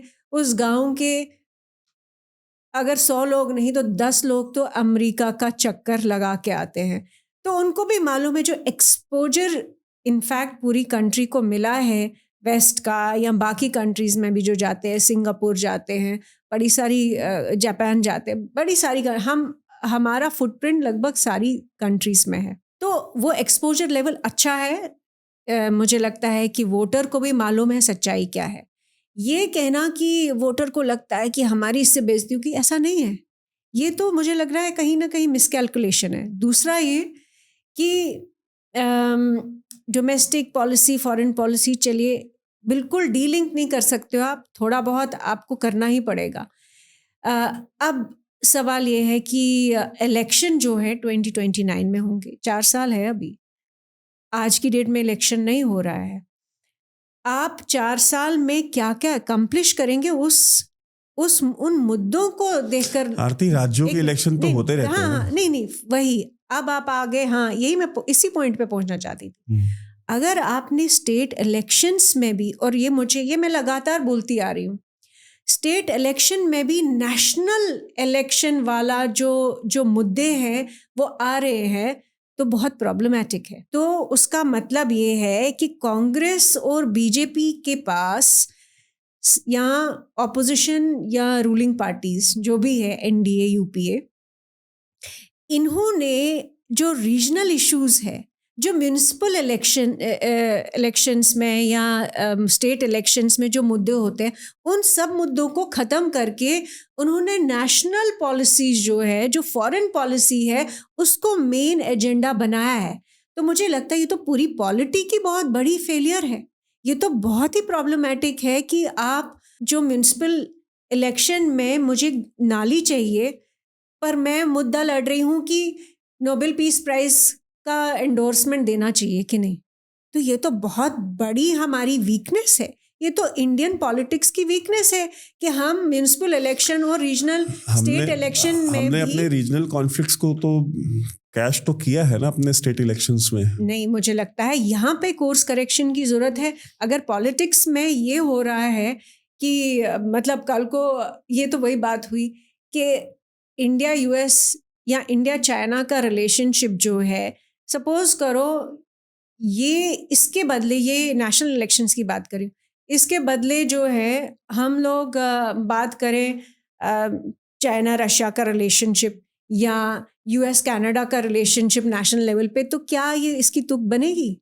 ये इरेलेवेंट है हमारे लिए नेशनल लेवल पे। इसीलिए मुझे लगता है एक, और सिर्फ ये मैं नहीं कहती कि रूलिंग पार्टी का कसूर है या सिर्फ अपोजिशन का कसूर है, ये दोनों या सब पार्टीज का कसूर है कि वो उन्होंने जिस तरह से टाई किया है डोमेस्टिक स्टेट इलेक्शंस और नेशनल पॉलिटिक्स को या फॉरेन पॉलिसी को, ये हमारे लिए लॉन्ग टर्म में नहीं, शॉर्ट टर्म में बहुत हमारे लिए प्रॉब्लम क्रिएट करेगा। हम चाइना को compete नहीं कर पाएंगे अगर ये इशू लगातार बनता रहा कि फॉरेन पॉलिसी हमारा डिक्टेट करेगी कि बिहार में क्या होता है, वेस्ट बंगाल में क्या होता है, असम में क्या होता है। मुझे लगता है यहाँ एक बहुत बड़ा कोर्स करेक्शन की जरूरत है। अब आपने वो माइंड मेकअप तो कर दिया है, कंडीशनिंग कर दी है आपने। अब जिसकी कंडीशनिंग हो चुकी है, अब उसको तो आप वापस से वैभव, आप ये बार बार जो कह रहे हो ना कि कंडीशनिंग, मुझे नहीं लगता कि, मैं बार बार यही कहूंगी कि जो इंडियन वोटर है उसको अंडर एस्टिमेट मत कीजिए, उसकी इंटेलिजेंस को अंडर एस्टिमेट मत कीजिए। लेकिन आरती, मैं उसकी इंटेलिजेंस को क्वेश्चन नहीं कर रहा हूँ। मैं क्वेश्चन ये कर रहा हूँ कि अब आपने वो ट्रैक ले लिया है, और ये बहुत आसान, बहुत इजी ट्रैक है और बड़ा ही प्रोफेशनल काइंड ऑफ ट्रैक है ये। यहाँ पे आपको बहुत ज्यादा ग्राउंड रियलिटीज, ग्राउंड की पॉलिटिक्स, ग्राउंड के मुद्दे, मेहनत, पसीना, ये सब नहीं बहाना पड़ता है। हाँ, जैसे कि बहुत सारे बीजेपी के एमएलए, एमपी अगर पिछले 11 साल में देखे, वो अपने बलबूते पे नहीं जीते, वो मोदी जी के नाम पे जीते हैं। तो ये तो प्रॉब्लमेटिक है कि नहीं, ये कब तक वोटर जो है वो कब तक इसको एक्सेप्ट करेगा? आप मुझे बताइए, 2024 के इलेक्शन में मैंने पोस्ट इलेक्शन एक एनालिसिस किया था, बहुत वायरल हुआ था और मुझे बहुत गालियां भी पड़ी उस पर। अब उसमें मैंने जैसे एक पॉइंट उठाया था, आउट ऑफ लंबा वीडियो है, उसमें एक मैंने पॉइंट उठाया। मैंने कहा कि आप एक कृपा शंकर सिंह बॉम्बे का, वो कांग्रेस का स्टेट प्रेसिडेंट रह चुके हैं। 26/11 आरएसएस की साजिश बुक लॉन्च में सबसे आगे खड़ा है वो। मतलब मुंबई ताज पे जो अटैक हुआ, वीटी पे जो अटैक हुआ, वो आरएसएस ने करा। एक किताब की लॉन्चिंग में वो हाथ में किताब लेके खड़ा है। उसको आप बीजेपी में ले आते हो। बीजेपी में ले आया तो पूरी लाइफ उसने मतलब डे 1 से लेकर के बुढ़ापे तक, जवानी से बुढ़ापे तक उस इंसान ने सिर्फ और सिर्फ कांग्रेस की पॉलिटिक्स करी है। बुढ़ापे में 10 साल बाद उसको रियलाइज होता है कि यार कांग्रेस का कोई फ्यूचर नहीं है, तो बीजेपी में चलो, तो बीजेपी में आ गया। वो रहने वाला जौनपुर का है, लेकिन वो पिछले 60 साल से बॉम्बे में रहता है। आप उसको 60 साल बाद बॉम्बे से वापस जौनपुर भेज देते हो और वहां से लोकसभा की टिकट दे देते हो। अब आप एक्सपेक्ट करते हो कि जौनपुर का जो रहने वाला जो नागरिक है वो उसको वोट दे। क्यों? क्योंकि आपने उसको टिकट दे दी है। वो उसको वोट नहीं देगा, ठीक है, वो उसको वोट नहीं देगा। और इस तरह से बड़े बतेरे टिकट बांटे गए थे, तो नतीजा हमने देखा है। ये जो होता है ना कि यार हम ये जो हमारा हाउडी मोदी बहुत अच्छा हो गया है, हमारा वेम्बले वाला इवेंट बहुत अच्छा हो गया है, और हमने उसको लाइव टेलीकास्ट भी करा दिया, हमने उसकी रीले कटवा दी, हमने अपने जो पेड ट्रोल्स टाइप के लोग हैं हमने उनसे खूब तारीफों के पुल भी ट्विटर पे बनवा दिए। हाँ, और जैसा लगता है कि ट्विटर पे इलेक्शन होते हैं, ठीक है। न ट्विटर पे इलेक्शन होते हैं ना, इस देश की 99.9% जनता ट्विटर पे है, ठीक है, ना ही जनता को फर्क पड़ता है। जनता ने जो टीवी देखना बंद कर दिया, ट्विटर तो वैसे भी जनता को लेना देना नहीं है। तुमको कहते नहीं हम रीले बनवा लेंगे, आंख से वो लेजर निकाल देंगे, बस बात खत्म हो जाएगी और जनता वोट दे देगी। तो बट हुआ क्या वैसा 2024 में? नहीं हुआ। नाउ अब over the period of 1 year down the line आपने फिर बड़े कोर्स करेक्शन किए। हमने पिछली वीडियो में बात की इन्फॉर्मेशन वॉरफेयर, खुद का आईटी सेल चाहिए, देश का नहीं चाहिए, क्योंकि नैरेटिव अपने हाथ में रखना है। नैरेटिव बिल्डिंग किसी और के हाथ में नहीं जानी चाहिए, क्योंकि अगर आईटी सेल बन गया तो क्या वो ब्यूरोक्रेट बैठता है जो बाबू, वो बाबू डराता भी तो है ना कि सर अगर कुछ बन गया, सर आईएसपीआर टाइप हो गया तब क्या करोगे? वो तो पिछले 70 साल से बाबू डरा ही रहा है ना, जितने ब्यूरोक्रेट है। बिल्कुल। तो कोई इंस्टीट्यूशन बनाना नहीं है। निर्मला सीतारमण का टाइम्स ऑफ इंडिया की रिपोर्ट आज से 4 साल पहले की है कि we are going to make a information warfare an institution, हम एक संस्था बनाएंगे जो इंफॉर्मेशन वॉरफेयर करेगी, and which will come under the purview of ADGPI. 4 साल पुरानी रिपोर्ट है टाइम्स ऑफ इंडिया की। 4 साल कहाँ, तो 5 साल हो गए। 5 साल में उसके बाद उस संस्था के बारे में ना किसी ने कुछ सुना, न कहीं कोई रिपोर्ट हुआ। निर्मला सीतारमण डिफेंस मिनिस्टर से फॉरेन मिनिस्टर बन गई, लेकिन उसका कुछ नहीं बना। सो प्रॉब्लम वही है कि हमारे यहाँ पे चीज़ों को जब आप इतना इंटरमिंगल करेंगे और आप कॉन्फिडेंस में और आप बाबू के कहने पे चलेंगे, आपके पास एब्सोल्यूट मेजॉरिटी भी है, फिर भी मेरा एक दोस्त है, उससे मेरी बात हो रही थी, तो ही सेड कि यार this government is not a BJP government. This is a government of bureaucrats with outside support of BJP. ये बहुत ही profound statement दिया है जिसने भी। हाँ, and he is very close to the ruling party. He is very close to the government. बहुत करीबी है वो। वो कहते हैं यार हमारी सरकार का, बीजेपी की सरकार थोड़ी, सरकार ब्यूरोक्रेट्स की है, बाहर से समर्थन भाजपा का है इसको। बिल्कुल वैभव, ये आपने बहुत इम्पोर्टेंट पॉइंट कहा है कि नैरेटिव किसका होना चाहिए? एक पॉलिटिकल पार्टी का होना चाहिए, ऑपोजिशन का होना चाहिए, रूलिंग पार्टी का होना चाहिए, कि देश का होना चाहिए? जो सिचुएशन है वो ये है कि पिछले जब से सोशल मीडिया का इन्फिल्ट्रेशन या पेनिट्रेशन हुआ है इंडियन सोसाइटी में, वहाँ पे साइलोज बने हैं। इंडिया का एक नैरेटिव नहीं है, इंडिया का मल्टीपल नैरेटिव्स है, कुछ एक पार्टी के, कुछ दूसरी पार्टी के। जो अगर आप देखें अमेरिका का नैरेटिव या चाइना का नैरेटिव या रशिया का नैरेटिव, वो एक सिस्टम, सोसाइटी, एक नेशन का नैरेटिव होता है। इंडिया में हम लोग स्प्लिट है। हमारा नैरेटिव कोई कहेगा ये चाइनीज स्पॉन्सर्ड है, कोई कहेगा ये अमेरिकन स्पॉन्सर्ड नैरेटिव है, और वैसे ही एक दूसरे को जिस तरह से बोलते रहते हैं रूलिंग पार्टी और ऑपोजिशन। अल्टीमेटली जो दिख रहा है, जो ऑब्जर्वर है, उसे क्या दिख रहा है? उसको एक पोलराइज्ड नैरेटिव दिख रहा है। एक पोलराइज्ड सोसाइटी को अलग अलग साइलोज में रखा गया है। आपके फैक्ट्स हिस्ट्री को लेकर एक सेट है, दूसरा सेट जो है उसके हिस्ट्री के फैक्ट्स बिल्कुल दूसरे हैं, पोस्ट ट्रूथ। हाँ, पोस्ट ट्रूथ। लेकिन जो नेशनल नैरेटिव जो हमने, हमारी जनरेशन ने अब आप कहेंगे हाँ हम गरीब थे, सोशलिस्ट थे, ये थे, लेकिन एक नैरेटिव था। एक वक्त में एक ही नैरेटिव था, उसके अपने बड़े पिटफॉल्स थे, एक अपना बड़ा ह्यूज चैलेंज और प्रॉब्लम था कि बहुत सारी चीज़ें हमसे छिपाई गई, बहुत सारी चीज़ें हमारे ध्यान में नहीं थी, या हमें पूरी दुनिया का जो ग्लोबल जियोपॉलिटिक्स है इसके बारे में तो समझ ही नहीं थी। और इंडिया के साथ जो मिडीवल टाइम्स में हुआ, जो मॉडर्न टाइम्स में हुआ, उसमें भी बहुत सारे लेयर्स में एक बड़ा ही आइडियोलॉजिकल लेवल का एक नैरेटिव चलाया गया था। अब चूंकि उसको वो जो उसके पिटफॉल से उसको तोड़ने के लिए जो सोल्यूशन निकल के आया, वो सोल्यूशन निकलने से ये हुआ है कि कंट्री में पोलराइज नैरेटिव है, अब दोनों तरफ के नैरेटिव्स है। लेकिन नेक्स्ट लेवल जो होना चाहिए, मुझे लगता है ये भी ज़रूरी था कि जो एक सिंगुलर नैरेटिव था उसको चैलेंज करने के लिए, क्वेश्चन करने के लिए वो स्पेस और वो एनवायरनमेंट होना चाहिए था जहाँ पे आप जो लिखा गया है, जो बताया गया है, पढ़ाया गया है, उसको क्वेश्चन करें। लेकिन नेक्स्ट लेवल ये होना चाहिए कि क्या एक ये सोसाइटी जो है कंसेंसस इमर्ज कर सकती है कि ये हमारा नैरेटिव है।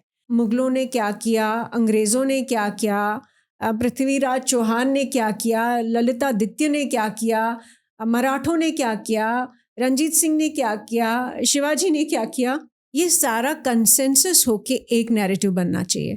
पर आपने सही पॉइंट आउट किया कि ब्यूरोक्रेट्स के हित में शायद नहीं है, क्योंकि जिस तरह से हमारी ब्यूरोक्रेसी चली है सिंगुलर से बाइपोलर नैरेटिव में, तो मुझे लगता है कि एक विजन को मेरे ख्याल से इसी सरकार में भी, चूंकि ये विजन रहा है, आपने खुद कहा कि 5 साल पुराना स्टेटमेंट है, डॉक्यूमेंट है, कि एक कंट्री का नैरेटिव होगा, इस पे अमल करना बहुत ज़रूरी है। क्यों नहीं ऐसा हो सकता है कि नहीं होगा, क्यों नहीं ऐसा हो सकता है कि अगर यूएस में, मिडिल ईस्ट में, चाइना में एक चैनल जो है उसको माना जाता है CGTN फॉर एग्जाम्पल है, रशिया में RT है, और हमें पता है कि टर्की के पास TRT है। बिल्कुल, हमें मालूम है कि ये उनकी कंट्री का नैरेटिव है।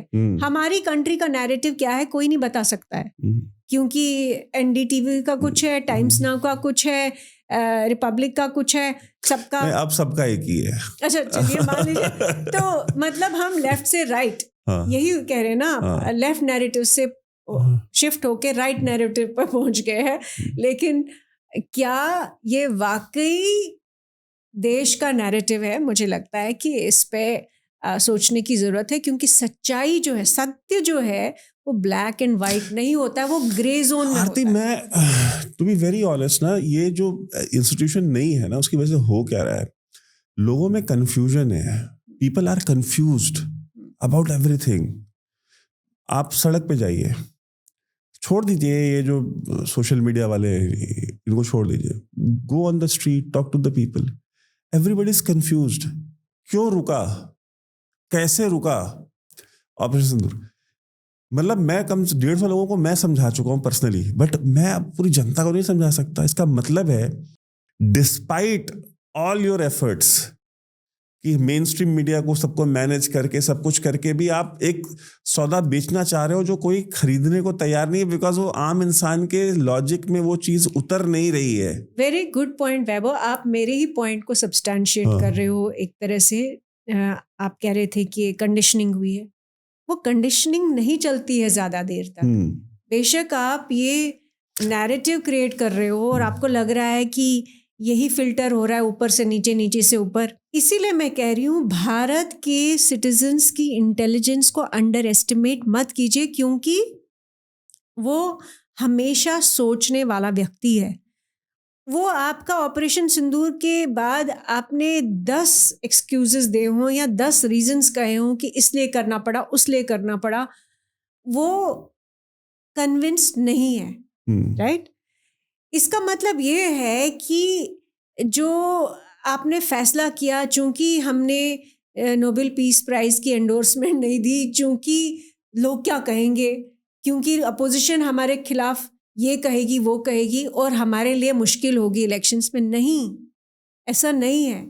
जब आप लॉजिकली कोई चीज़ जो है आप उसको प्रेजेंट करेंगे तो ये देश लॉजिकली उसको समझेगी और एक्सेप्ट करेगी। और आपकी ही जो बातें लॉजिकल रही उसको करता रहा है 10 करता साल। है, बिल्कुल करता 10 साल से कर रहा है। बिल्कुल। आपको देखिए, राहुल गांधी बहुत सारी बातें कहते हैं, लेकिन क्या लोग कन्विंस्ड है उनकी बातों से? ना, वही बातें कही, उन्होंने आंदोलन खड़े किए, उन्होंने यात्राएं की, क्या नहीं किया, सब कुछ तो कर चुके हैं। हाँ, लेकिन जब आप कोई भी लॉजिकल चीज़ बोल रहे हैं तो लोग कन्विंस हो जाते हैं, क्योंकि उनको लगता है कि हाँ, रियलिस्टिकली ग्राउंड पे वही सिचुएशन है। अगर आपकी ग्राउंड सिचुएशन अलग है और आप जो नैरेटिव चला रहे हो उसमें गैप है, तो वो वही सिचुएशन होगी जो मैंने एक्सपीरियंस की। जब हम लेफ्ट नैरेटिव की बात कर रहे थे, मैं उसी का इशारा कर रही थी कि जब कश्मीर से हमारा विस्थापन हुआ और मीडिया का जो वन साइडेड नैरेटिव था, उस सारी सिचुएशन को दबाना, हमारे बारे में बात नहीं करना, हमारी जो सिचुएशन थी रेफ्यूजी कैंप्स में या हमारे साथ जो कश्मीर में हुआ उसको वाइट वॉश करना, उसकी वजह से मुझे एज अ चाइल्ड मुझे लगा कि ये जो अखबार में मैं पढ़ रही हूँ, मैं देखती थी अखबार, जो अखबार में मैं पढ़ रही हूँ और जो मैं एक्सपीरियंस कर रही हूँ, इसमें कोई मेल नहीं है। तो अगर एक बच्चा ये समझ सकता है तो आपको लगता है कि अडल्ट सिटीजन वोटर जो है उसको ये समझ नहीं आएगा? उसको भी समझ आएगा कि सिचुएशन क्या है ग्राउंड पे, क्या हम इतने सक्षम हैं कि, या क्या हमारी सिचुएशन इतनी ख़राब है जितना ये बोल रहे हैं, जितना अपोजिशन बोल रही है, कि क्या इतने सक्षम है कि हम चाइना और पाकिस्तान और पूरी दुनिया के साथ और यूएस के साथ भी, सबके साथ लड़ाई कर ले और हम फिर भी नंबर 1 या नंबर 2 या नंबर 3 पे पहुंचेंगे? मुझे लगता है कि ये कंट्री जो है ये बहुत ही रियलिस्टिक कंट्री है। इस कंट्री का सर्वाइवल बहुत लंबा है, 5000 साल से ज़्यादा। हर सिचुएशन इस सिविलाइजेशन ने देखे हैं। एम्पायर्स बनती हुई देखी है, एम्पायर्स बिगड़ती हुई देखी है, उतरती हुई देखी है, लेकिन ये जो कंटिन्यूटी है वो इसलिए है क्योंकि हम रियलिस्टिकली चीज़ों को समझते हैं। हमें मालूम है कि हमारी एक्चुअल सिचुएशन क्या है। मुझे नहीं लगता है कि प्राइम मिनिस्टर मोदी जी ने अगर कहा होता कि हाँ, इनको नोबेल पीस प्राइज मिलना चाहिए, तो किसी को आपत्ति होती। थैंक यू सो मच आरती।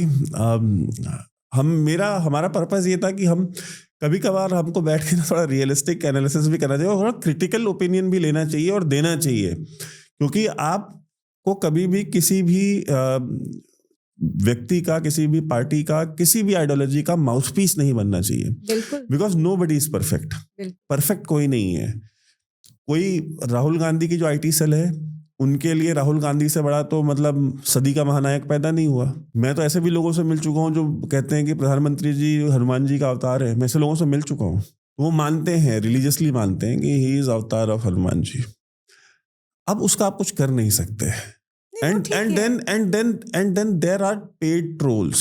ठीक है, पेड ट्रोल्स। अब ऐसा नहीं कि उनको कोई पर ट्वीट का पैसा मिलता होगा, बट उनको कुछ ना कुछ बेनिफिट इन सम फॉर्म मिलता है। ठीक है, हम जानते हैं ऐसे लोगों को, पर्सनली भी जानते हैं कि वो लेते हैं। तो अब उनसे क्या ही हम बहस करने जाए। वो ऑफ द रिकॉर्ड बोल भी देंगे, बट वो ट्वीट नहीं कर सकते। ठीक है, बिल्कुल नहीं। वो कहते हैं ना कि rice bag converts, rice bag लेकर के कन्वर्ट हो जाते हैं, तो ये भी राइस बैग कन्वर्ट्स ही है। हाँ, तो इनको भी कुछ मिलता है और ये वो बातें करते हैं। और वो जो गाना चलता है ना, मेरा यसू यसू पे नाचना, ये भी शुरू करते हैं फिर। सो बट हमको कम से कम अपने ऑडियंस, मेरी थियरी है आरती कि यार आप लोगों का टाइम खाते हो, लोगों का डेटा खाते हो, तो कम से कम सच भी बोल दिया करो कभी कभी। ठीक है। बिल्कुल वैभव, हाँ? बिल्कुल सही। मैं अंत में तो यही कहूँगी कि देखो, चाइना का डिफेंस बजट कोई 250 से 300 बिलियन डॉलर है। हमारा डिफेंस बजट 75 बिलियन डॉलर है। और वही बात कि चाणक्य ने ये नहीं कहा कि सिर्फ झूठ बोल के, सिर्फ नैरेटिव चला के जंग जीत सकते हो।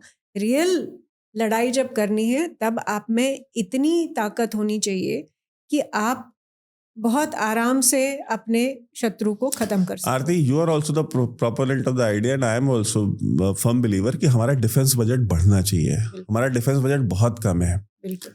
हम डिफेंस बजट नहीं बढ़ाते तो अच्छा, नहीं बढ़ाते तो कौन नहीं बढ़ाने देता है? वो रीजन कौन है उसके पीछे? कौन रेजिस्ट करता है डिफेंस बजट को बढ़ाने का? ये बाबू, यही ब्यूरोक्रेट्स कि नहीं सर हमको तो जरूरत ही नहीं है। ये नेहरू के टाइम से प्रधानमंत्रियों को चूना लगाते आ रहे हैं कि हमको तो फौज की जरूरत नहीं है, हमको तो पुलिस की जरूरत है। Nehru said it, but Nehru के पीछे खड़ा होकर कौन बोल रहा था उस बात को? ठीक है, नेहरू के दिमाग में कौन डाल रहा था? इंदिरा गांधी को कौन इनसिक्योर कर रहा था कि साम मानेक शॉ को करने वाला है, को करने वाला है? कौन सुबह शाम उसको इंटेलिजेंस दे रहा था? ये ब्यूरोक्रेट्स दे रहे थे। ये हमेशा एक इनसिक्योरिटी डिफेंस फोर्सेस को हार्ड पावर, क्योंकि इनको ये लगता है कि अगर आर्म्ड फोर्सेस पावरफुल हो गई, हमारी हार्ड पावर बहुत बढ़ गई, तो हमारी ब्यूरोक्रेसी का क्या होगा? तो ये अपनी रोजी रोटी, अपने पर्क्स एंड प्रिविलेजेस, अपनी गाड़ी, अपनी कोठी, अपने ट्रांसफर, मैं कहता हूँ कि इनकी लाइफ जो है ना ब्यूरोक्रेट की, वो 3 पीस के अराउंड घूमती है। अपनी पोस्टिंग, अपनी प्रमोशन और अपनी पेंशन। हमारी पोस्टिंग अच्छी हो जाए, प्रमोशन रुकनी नहीं चाहिए और पेंशन पे आंच नहीं आनी चाहिए। उसके बाद जो काम को कर देंगे, अगर इन तीनों में से कहीं कुछ कॉम्प्रोमाइज हो रहा है, और जब जंग होती है और जब क्लैशेस होते हैं, तो हमारे जवान मरते हैं। हाँ, ये नहीं जाते, ये नहीं जाते ना, जाएंगे भी नहीं। इनके बच्चे तो नहीं जाते नहीं, ये अपने बच्चों को भी ब्यूरोक्रेट ही बनाते हैं। नहीं, इनके बच्चे ब्यूरोक्रेट नहीं, इनके बच्चे यूएस हाँ, में, वहां पे भी, यूरोप में, हाँ वहां भी जाते हैं। ठीक है। मैक्सिमम ब्यूरोक्रेसी का यही है कि इनके बच्चे बाहर है। इसलिए ये कहना कि हमें डिफेंस की तरफ जाना नहीं चाहिए, सोचना नहीं चाहिए, ये सही मुझे नहीं लगता है कि विजन है या हमारी सिक्योरिटी के लिए सही है। मुझे लगता है कि इंडिया को बड़ी तेज़ी के साथ इकोनॉमिक रिफॉर्म्स और डिफेंस रिफॉर्म्स और डिफेंस एक्सपेंडिचर बढ़ाना चाहिए। और उसके लिए अगर किसी को नोबेल पीस प्राइज दिलवाना हो तो दे दीजिए। हाँ बिल्कुल। थैंक यू सो मच आरती।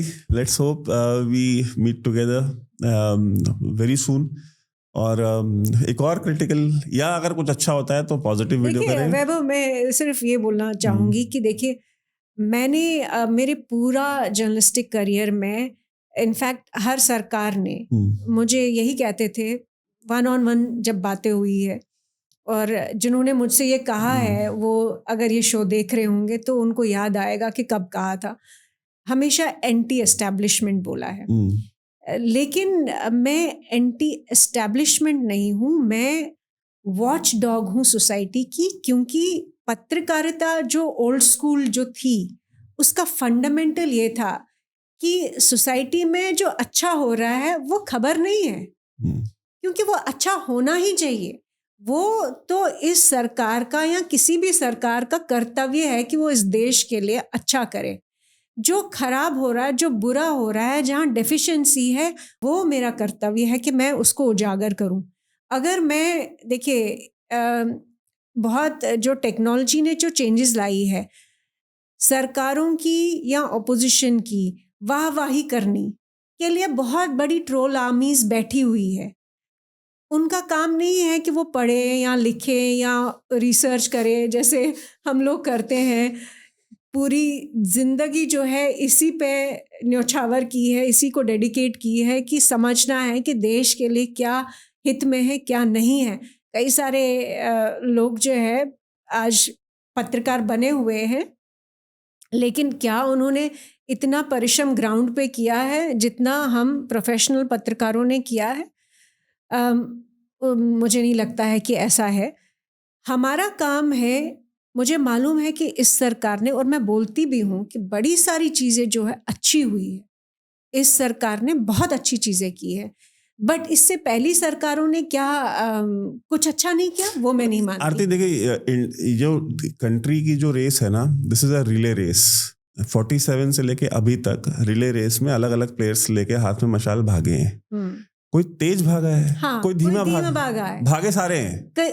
और हर सरकार में गलतियां होती। ये कहना कि कोई सरकार परफेक्ट है, बिल्कुल हाँ, वो नहीं होता नहीं है। वो होता नहीं है। सच्चाई ये है कि हर सरकार ने गलतियां की है, और हर सरकार का एक अहमद पटेल होता है। बिल्कुल बिल्कुल। वो भी एक सिस्टम का, गवर्नेंस का और इस सारे स्ट्रक्चर का वो भी एक पिलर है। उसको एक साइड पे रखिए, लेकिन अल्टीमेटली ऑब्जेक्टिव ये होता है हर सरकार का कि वो देश के जो लोग हैं उनको ज़्यादा से ज़्यादा बेनिफिट दे पाए और ज़्यादा से ज़्यादा गुड गवर्नेंस दे पाए। तो मुझे लगता है कि इस सरकार ने बहुत अच्छे काम किए हैं, लेकिन जहाँ पे भी कोई भी डेफिशिएंसी है उसको उजागर करने का हर भारतीय का कर्तव्य है। और खासकर जो इस सेक्टर में, इस फील्ड में काम करते हैं, ग्राउंड पे जाते हैं, रिसर्च करते हैं, दिन रात अपना समय इस पे बिताते हैं, उनका तो और भी बड़ा कर्तव्य है। सिर्फ वाह वाह करना हमारा जॉब नहीं है। हमारा जॉब ये भी है कि हम पूरे देश को अवेयर कराए कि हम कहाँ पहुँच सकते हैं। और मुझे लगता है कि इंडिया का पोटेंशियल बहुत ज़्यादा है, हम बहुत तेज़ी से ऊपर पहुँच सकते। अब वो प्रशांत किशोर ने एक बहुत अच्छी बात कही थी, और इसी बात से हम प्रोग्राम कंक्लूड करेंगे कि ही सेड कि यार इंडिया में जितने भी पॉजिटिव चेंजेस आए हैं, चाहे आईटी रिवॉल्यूशन हो तो सैम पित्रोदा, या नंदन नीलेकनी को देख लीजिए, या आप स्वामीनाथन को देख लीजिए, या वाइट रिवॉल्यूशन वाले अपने कुरियन साहब को देख लीजिए, तो इस तरह के जितने भी हमारे यहाँ रिवॉल्यूशंस आए हैं, जितने भी बड़े पॉजिटिव चेंज आए जिन्होंने बहुत मेजरली कंट्रीब्यूट करा है in making whatever India is today right now, या हमारी अर्थव्यवस्था इतनी बड़ी है, तो उसमें सबसे बड़ा रोल इन लोगों ने, जिन लोगों ने प्ले किया है, इनमें से कोई भी ब्यूरोक्रेट नहीं था, सारे टेक्नोक्रेट्स थे। ठीक है, देवर सब्जेक्ट मैटर स्पेशलिस्ट। ठीक है, उनको आपने एम्पावर किया और उन्होंने आपको डिलीवर करके दिया। तो बोले जब प्रधानमंत्री जी के साथ 2014 में जब मैं आया, क्या अलग जिस बात पे हुए, तो मैंने बोला कि हमारी बात ये हुई थी कि एक व्यवस्था बनाई जाएगी जहां पे लैटरल एंट्रीज होंगी और सब्जेक्ट मैटर स्पेशलिस्ट को अलग अलग मिनिस्ट्रीज का इंचार्ज बनाया जाएगा और वो उस चीज को चलाएंगे। तो ही सेड कि बनने के बाद ब्यूरोक्रेसी से ऐसी रेजिस्टेंस आई कि प्रधानमंत्री जो है वो, उन्होंने कहा कि यार इसके बहुत रेजिस्टेंस आएगा और मैं अभी इतना रेजिस्टेंस झेलने के लिए हम तुरंत गवर्नमेंट बनी, अभी हम तैयार नहीं, तो समय लगेगा। तो प्रशांत किशोर ने ऑन रिकॉर्ड बोला हुआ है, उन्होंने कहा कि फिर उसके बाद मैंने कहा ठीक है, तो फिर मैं अलग हो गया। क्या उसके कई साल बाद हमारी मुलाकात हुई तो प्रधानमंत्री जी से उन्होंने मुझसे कहा कि यार मैंने कोशिश बहुत की करने की, ठीक है, ऐसा नहीं कि मैं करना नहीं चाहता था, बट वो हो नहीं पाया। ये ताकत है इस देश में ब्यूरोक्रेसी की और ब्यूरोक्रेट्स की कि फुल मेजॉरिटी से चुने हुए प्रधानमंत्री को भी लेटरल एंट्री, एक रिफॉर्म प्रधानमंत्री जो करना चाहते थे वो खुद नहीं कर पाए। एंड दिस इज, और प्रशांत किशोर ने ये बात ऑन रिकॉर्ड बोली जैसा कोई आज तक रिजेक्शन गवर्नमेंट की तरफ से या प्रधानमंत्री की तरफ से नहीं आया। ये अगर आप बात छेड़ें तो फिर तो हम वही ब्रिटिश कॉलोनियल स्ट्रक्चर पे पहुंच जाएंगे। बस एग्जैक्टली वही है, वही स्ट्रक्चर है, वही माइंडसेट है। अगर पुलिस वाला आदमी को देखता है, किसी लड़के को देखता है, किसी आम इंसान को देखता है और लाठी जलाने में उसको एक सेकंड नहीं लगता, या पुलिस वाला किसी आम सिटीजन को देखता है उसको थप्पड़ मारते हुए, जिसकी कोई अथॉरिटी नहीं है उसके पास अंडर कॉन्स्टिट्यूशन, लेकिन वो थप्पड़ भी मार देता है, माँ बहन की गाली भी दे देता है, घर में घुस जाते हैं बिना सर्च वारंट के, कोई कानून नहीं है, जिसको दिल करे उसको उठा लेंगे। ये सब क्या है? ये वही कॉलोनियल, जो आपके कानून बना देने से तो कुछ नहीं होता ना। रेप के खिलाफ कानून बन गया, कत्ल के खिलाफ कानून बन गए, तो क्या वो चीजें बंद हो गई? कानून बनने से कुछ नहीं बंद होता। तो आपने कानून बना दिया कि हाँ भाई आपके ये अधिकार है, ये आपके फंडामेंटल राइट्स हैं, बट वो राइट्स मिल किसको रहे हैं? पुलिस वाला, मैं कहता हूँ यार सरकार को कि आप किसी को आप कपड़ा नहीं दे सकते, मकान नहीं दे सकते, रोटी नहीं दे सकते, इज्जत तो दो। आप तो वो भी नहीं देने से, आप उसको कुछ मत दीजिए, सब इज्जत दीजिए ना। आप आत्मसम्मान की बात करते हैं ना, देश की आत्मसम्मान की, जो ट्रम्प ने इसका चोट पहुंचा दी है और सब कुछ है। तो यार एक आम इंसान जो है इस देश में जो सड़क पे घूम रहा है, या उसका आत्मसम्मान, उसका ही आत्मसम्मान से तो देश का आत्मसम्मान बनता है। वही मैंने कहा कि पर्सनल लेवल पे, इंडिविजुअल लेवल पे मेरा एक्सपीरियंस इस देश में, आपका एक्सपीरियंस इस देश में, हर वोटर और सिटीजन का जो एक्सपीरियंस है इस देश में, वो प्रोसेस करता है दिन रात। और जो आप खबरें या नैरेटिव चलाते हैं मीडिया पे, सोशल मीडिया पे, ट्रोल आर्मीज से, वो जब गैप बढ़ जाएगा तो वो आपसे दूर होगा। And that process has begin, क्योंकि वो हमको दिख रहा है। मतलब अब कहेंगे जब आप, अच्छा एक तो ये आर्गुमेंट है ना आरती कि अच्छा आप अजीत डोभाल को नेशनल सिक्योरिटी समझाएंगे, अच्छा आप डॉक्टर जयशंकर को फॉरेन पॉलिसी सिखाएंगे। अच्छा मेरा तो सीधा साधा इसका आज एक ही जवाब होता है, भाई हम किसी को कुछ नहीं सिखा रहे, ठीक है, हम किसी को सिखाने नहीं बैठे हैं, वो हमारा काम नहीं है। बट अगर आप क्वेश्चन नहीं करोगे किसी पॉलिसी को, और यही चीज है कि भाई जो बैठा है वो सब स्पेशलिस्ट हैं, आप उनको कुछ बोल ही नहीं सकते, वो जो कर रहे हैं सब परफेक्ट कर रहे हैं, तो फिर यार इलेक्शन भी क्यों कराते हो? फिर सारे स्पेशलिस्ट बिठा दो और इलेक्शंस बंद कर दो कि हर 5 साल पे ये इतना पैसा क्यों खर्चा करो, अपना ही पैसा खर्च कर रहे हो। तो हमको एज अ वोटर ये करना चाहिए कि 5 साल में एक बार वोट दो, घर जाओ, सत्तू पी के सो जाओ। बिल्कुल वैभव, ये मैं हमेशा मानती हूँ कि मैंने पहले भी कहा कि हर सिटीजन का ये अधिकार है और कर्तव्य है कि सवाल पूछो। और ये कहना कि आपका क्या अधिकार है, आप क्या स्पेशलिस्ट है, देखिए वो एक आम महिला हो जो घर का चूल्हा चला रही है, वो जब तक सब्जी वाले से नहीं पूछती है ना कि वो भाई कितने रुपए का प्याज है और कितने रुपए का आलू है, और फिर उसका बजट बनाती है, राइट। अगर वो एक्सरसाइज ना करे तो मतलब फिर जीने का तो कोई मतलब ही नहीं, उसका घर नहीं चलेगा, उसका घर नहीं चलता।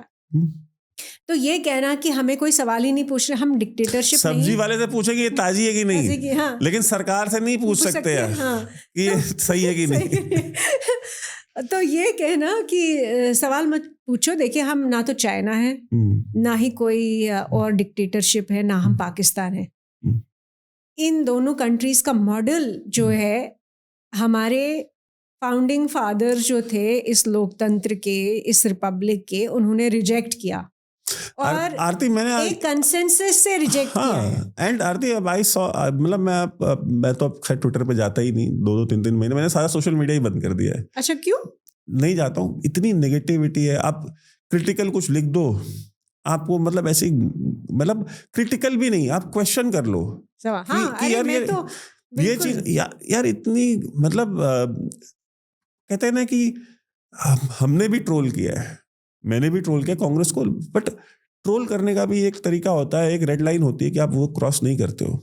अब कोई रेड लाइन नहीं रह गई है, मतलब आप क्वेश्चन कर लो कि यार ये जो पॉलिसी थी ये क्यों नहीं हुआ, इंफॉर्मेशन वॉरफेयर का सेंटर क्यों नहीं बना, और ये देखो ये अमेरिकन पब्लिकेशन में ऐसा आ रहा है, आपके पास इसका काउंटर क्या है। मतलब ये जेन्युइन क्वेश्चंस हैं, अगर आप उनसे पूछ लो। नीचे तुम्हारी माँ, तुम्हारी बहन, तुम्हारा ये, तुम्हारा वो, मतलब ऐसी सी बातें लिखेंगे कि मतलब फिर यार एक सेल्फ रिस्पेक्टिंग इंसान क्या करेगा कि यार छोड़ दो, जाने दो। तो मैं तो करता ही नहीं। कभी कोई दोस्त होते हैं, कुछ होते हैं, बोलते हैं यार मेरा एक ट्वीट है, रीट्वीट कर देना, तो मैं लॉग इन करता हूँ। अच्छा, लॉग इन करके जाता हूँ। मैं तो मतलब इंस्टाग्राम, ट्विटर कुछ नहीं यूज करता, अब जाता ही नहीं है।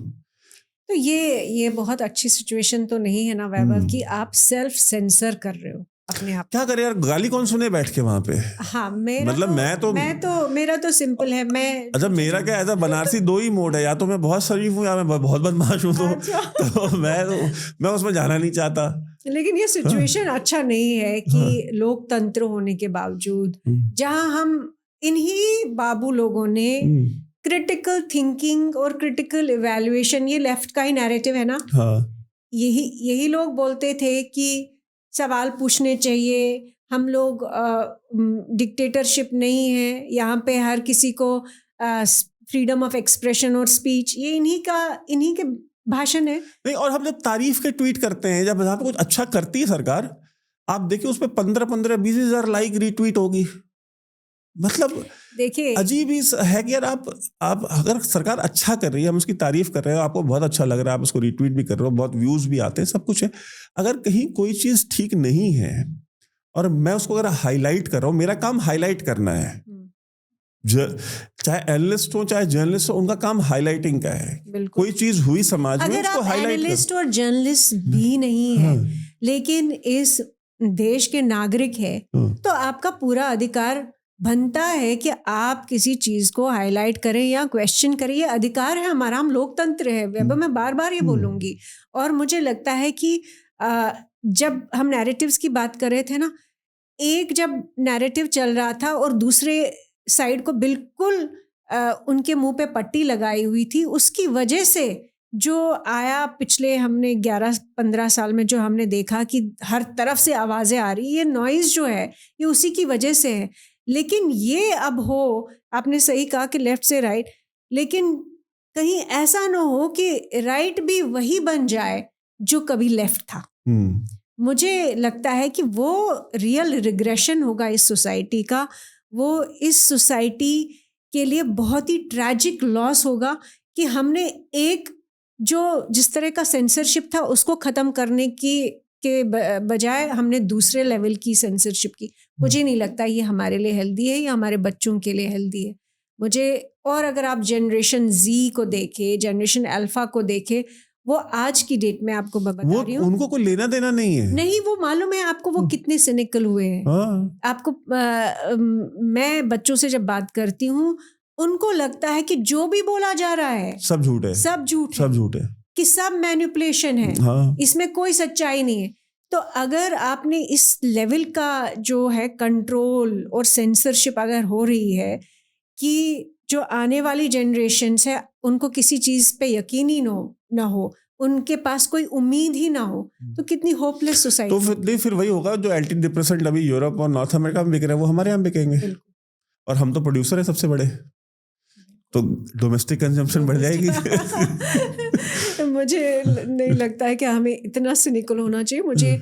मैं ऑप्टिमिस्टिक हूँ भारत के लिए। मैं भी ऑप्टिमिस्टिक हूँ और मैं इस बात को मानता हूँ। एक क्या है कि हमारे अंदर की भी एक फ्रस्ट्रेशन है, ठीक है, कि आप जिस डायरेक्शन में लेके जा रहे हैं, जिस तरह की कंट्रोल्ड एनवायरनमेंट आप चाहते हैं, ये इंडिया जितना डाइवर्स है और जिस तरीके की कंट्री है, वो कंट्रोल्ड एनवायरनमेंट आप रख नहीं पाएंगे। और जब आप नहीं रख पाएंगे तो वो ब्लो करेगा, और ब्लो करेगा। अभी मतलब 2024 से हमने बात की, आपने तो सब कुछ कंट्रोल किया था ना, जरा सी मैनिपुलेशन की उन्होंने अमेरिकन्स ने, जरा सी एल्गोरिदम के साथ, आउटकम आपको पता है, ठीक है, 400 पार से 240।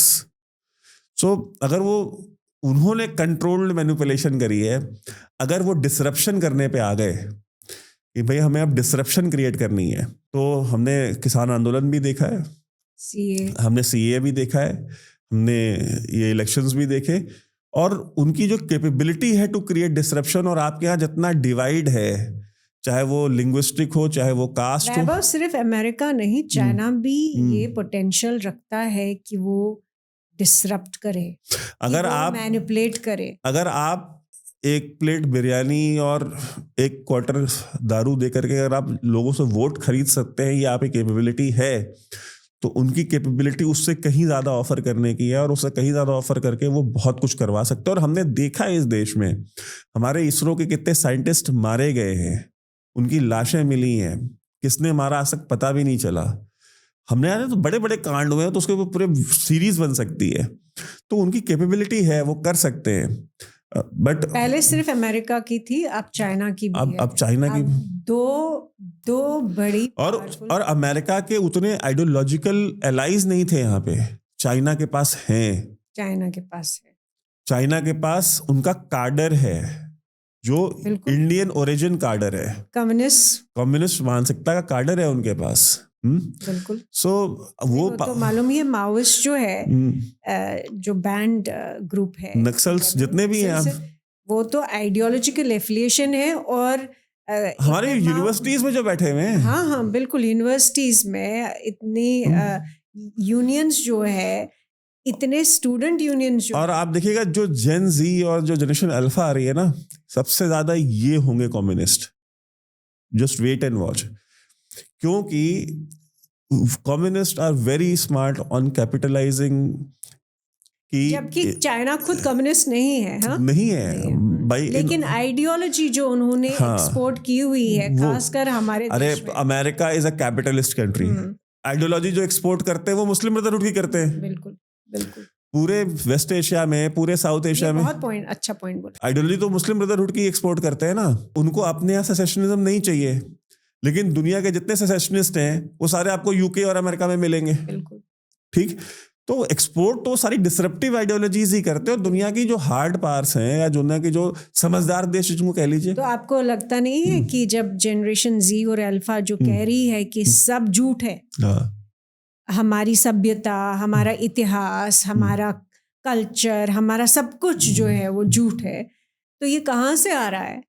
ये यूनिवर्सिटी, स्कूल्स, कॉलेजेस में जो अभी चल रहा है, जबकि नहीं होना चाहिए था, क्योंकि इतना मीडिया, इतना social media, Insta, YouTube, Facebook चल रहा है, उसके बावजूद जो आइडियोलॉजी उभर कर आ रही है बच्चों में, तो कहीं ना कहीं मुझे लगता है कि आपने सही कहा कि डिसरप्शन की जो ताकत है अमेरिका और अब चाइना के पास, हमें मुझे लगता है कि बहुत ही सतर्क रहना चाहिए. आप सोचिए कि आपके यहाँ पे गलवान में कॉन्फ्लिक्ट चल रहा था, ईस्टर्न लद्दाख में, एंड चाइनीज एम्बेसडर आपके अपोजिशन लीडर की पूरी फैमिली को लेके अपने एम्बेसी में बैठा हुआ था.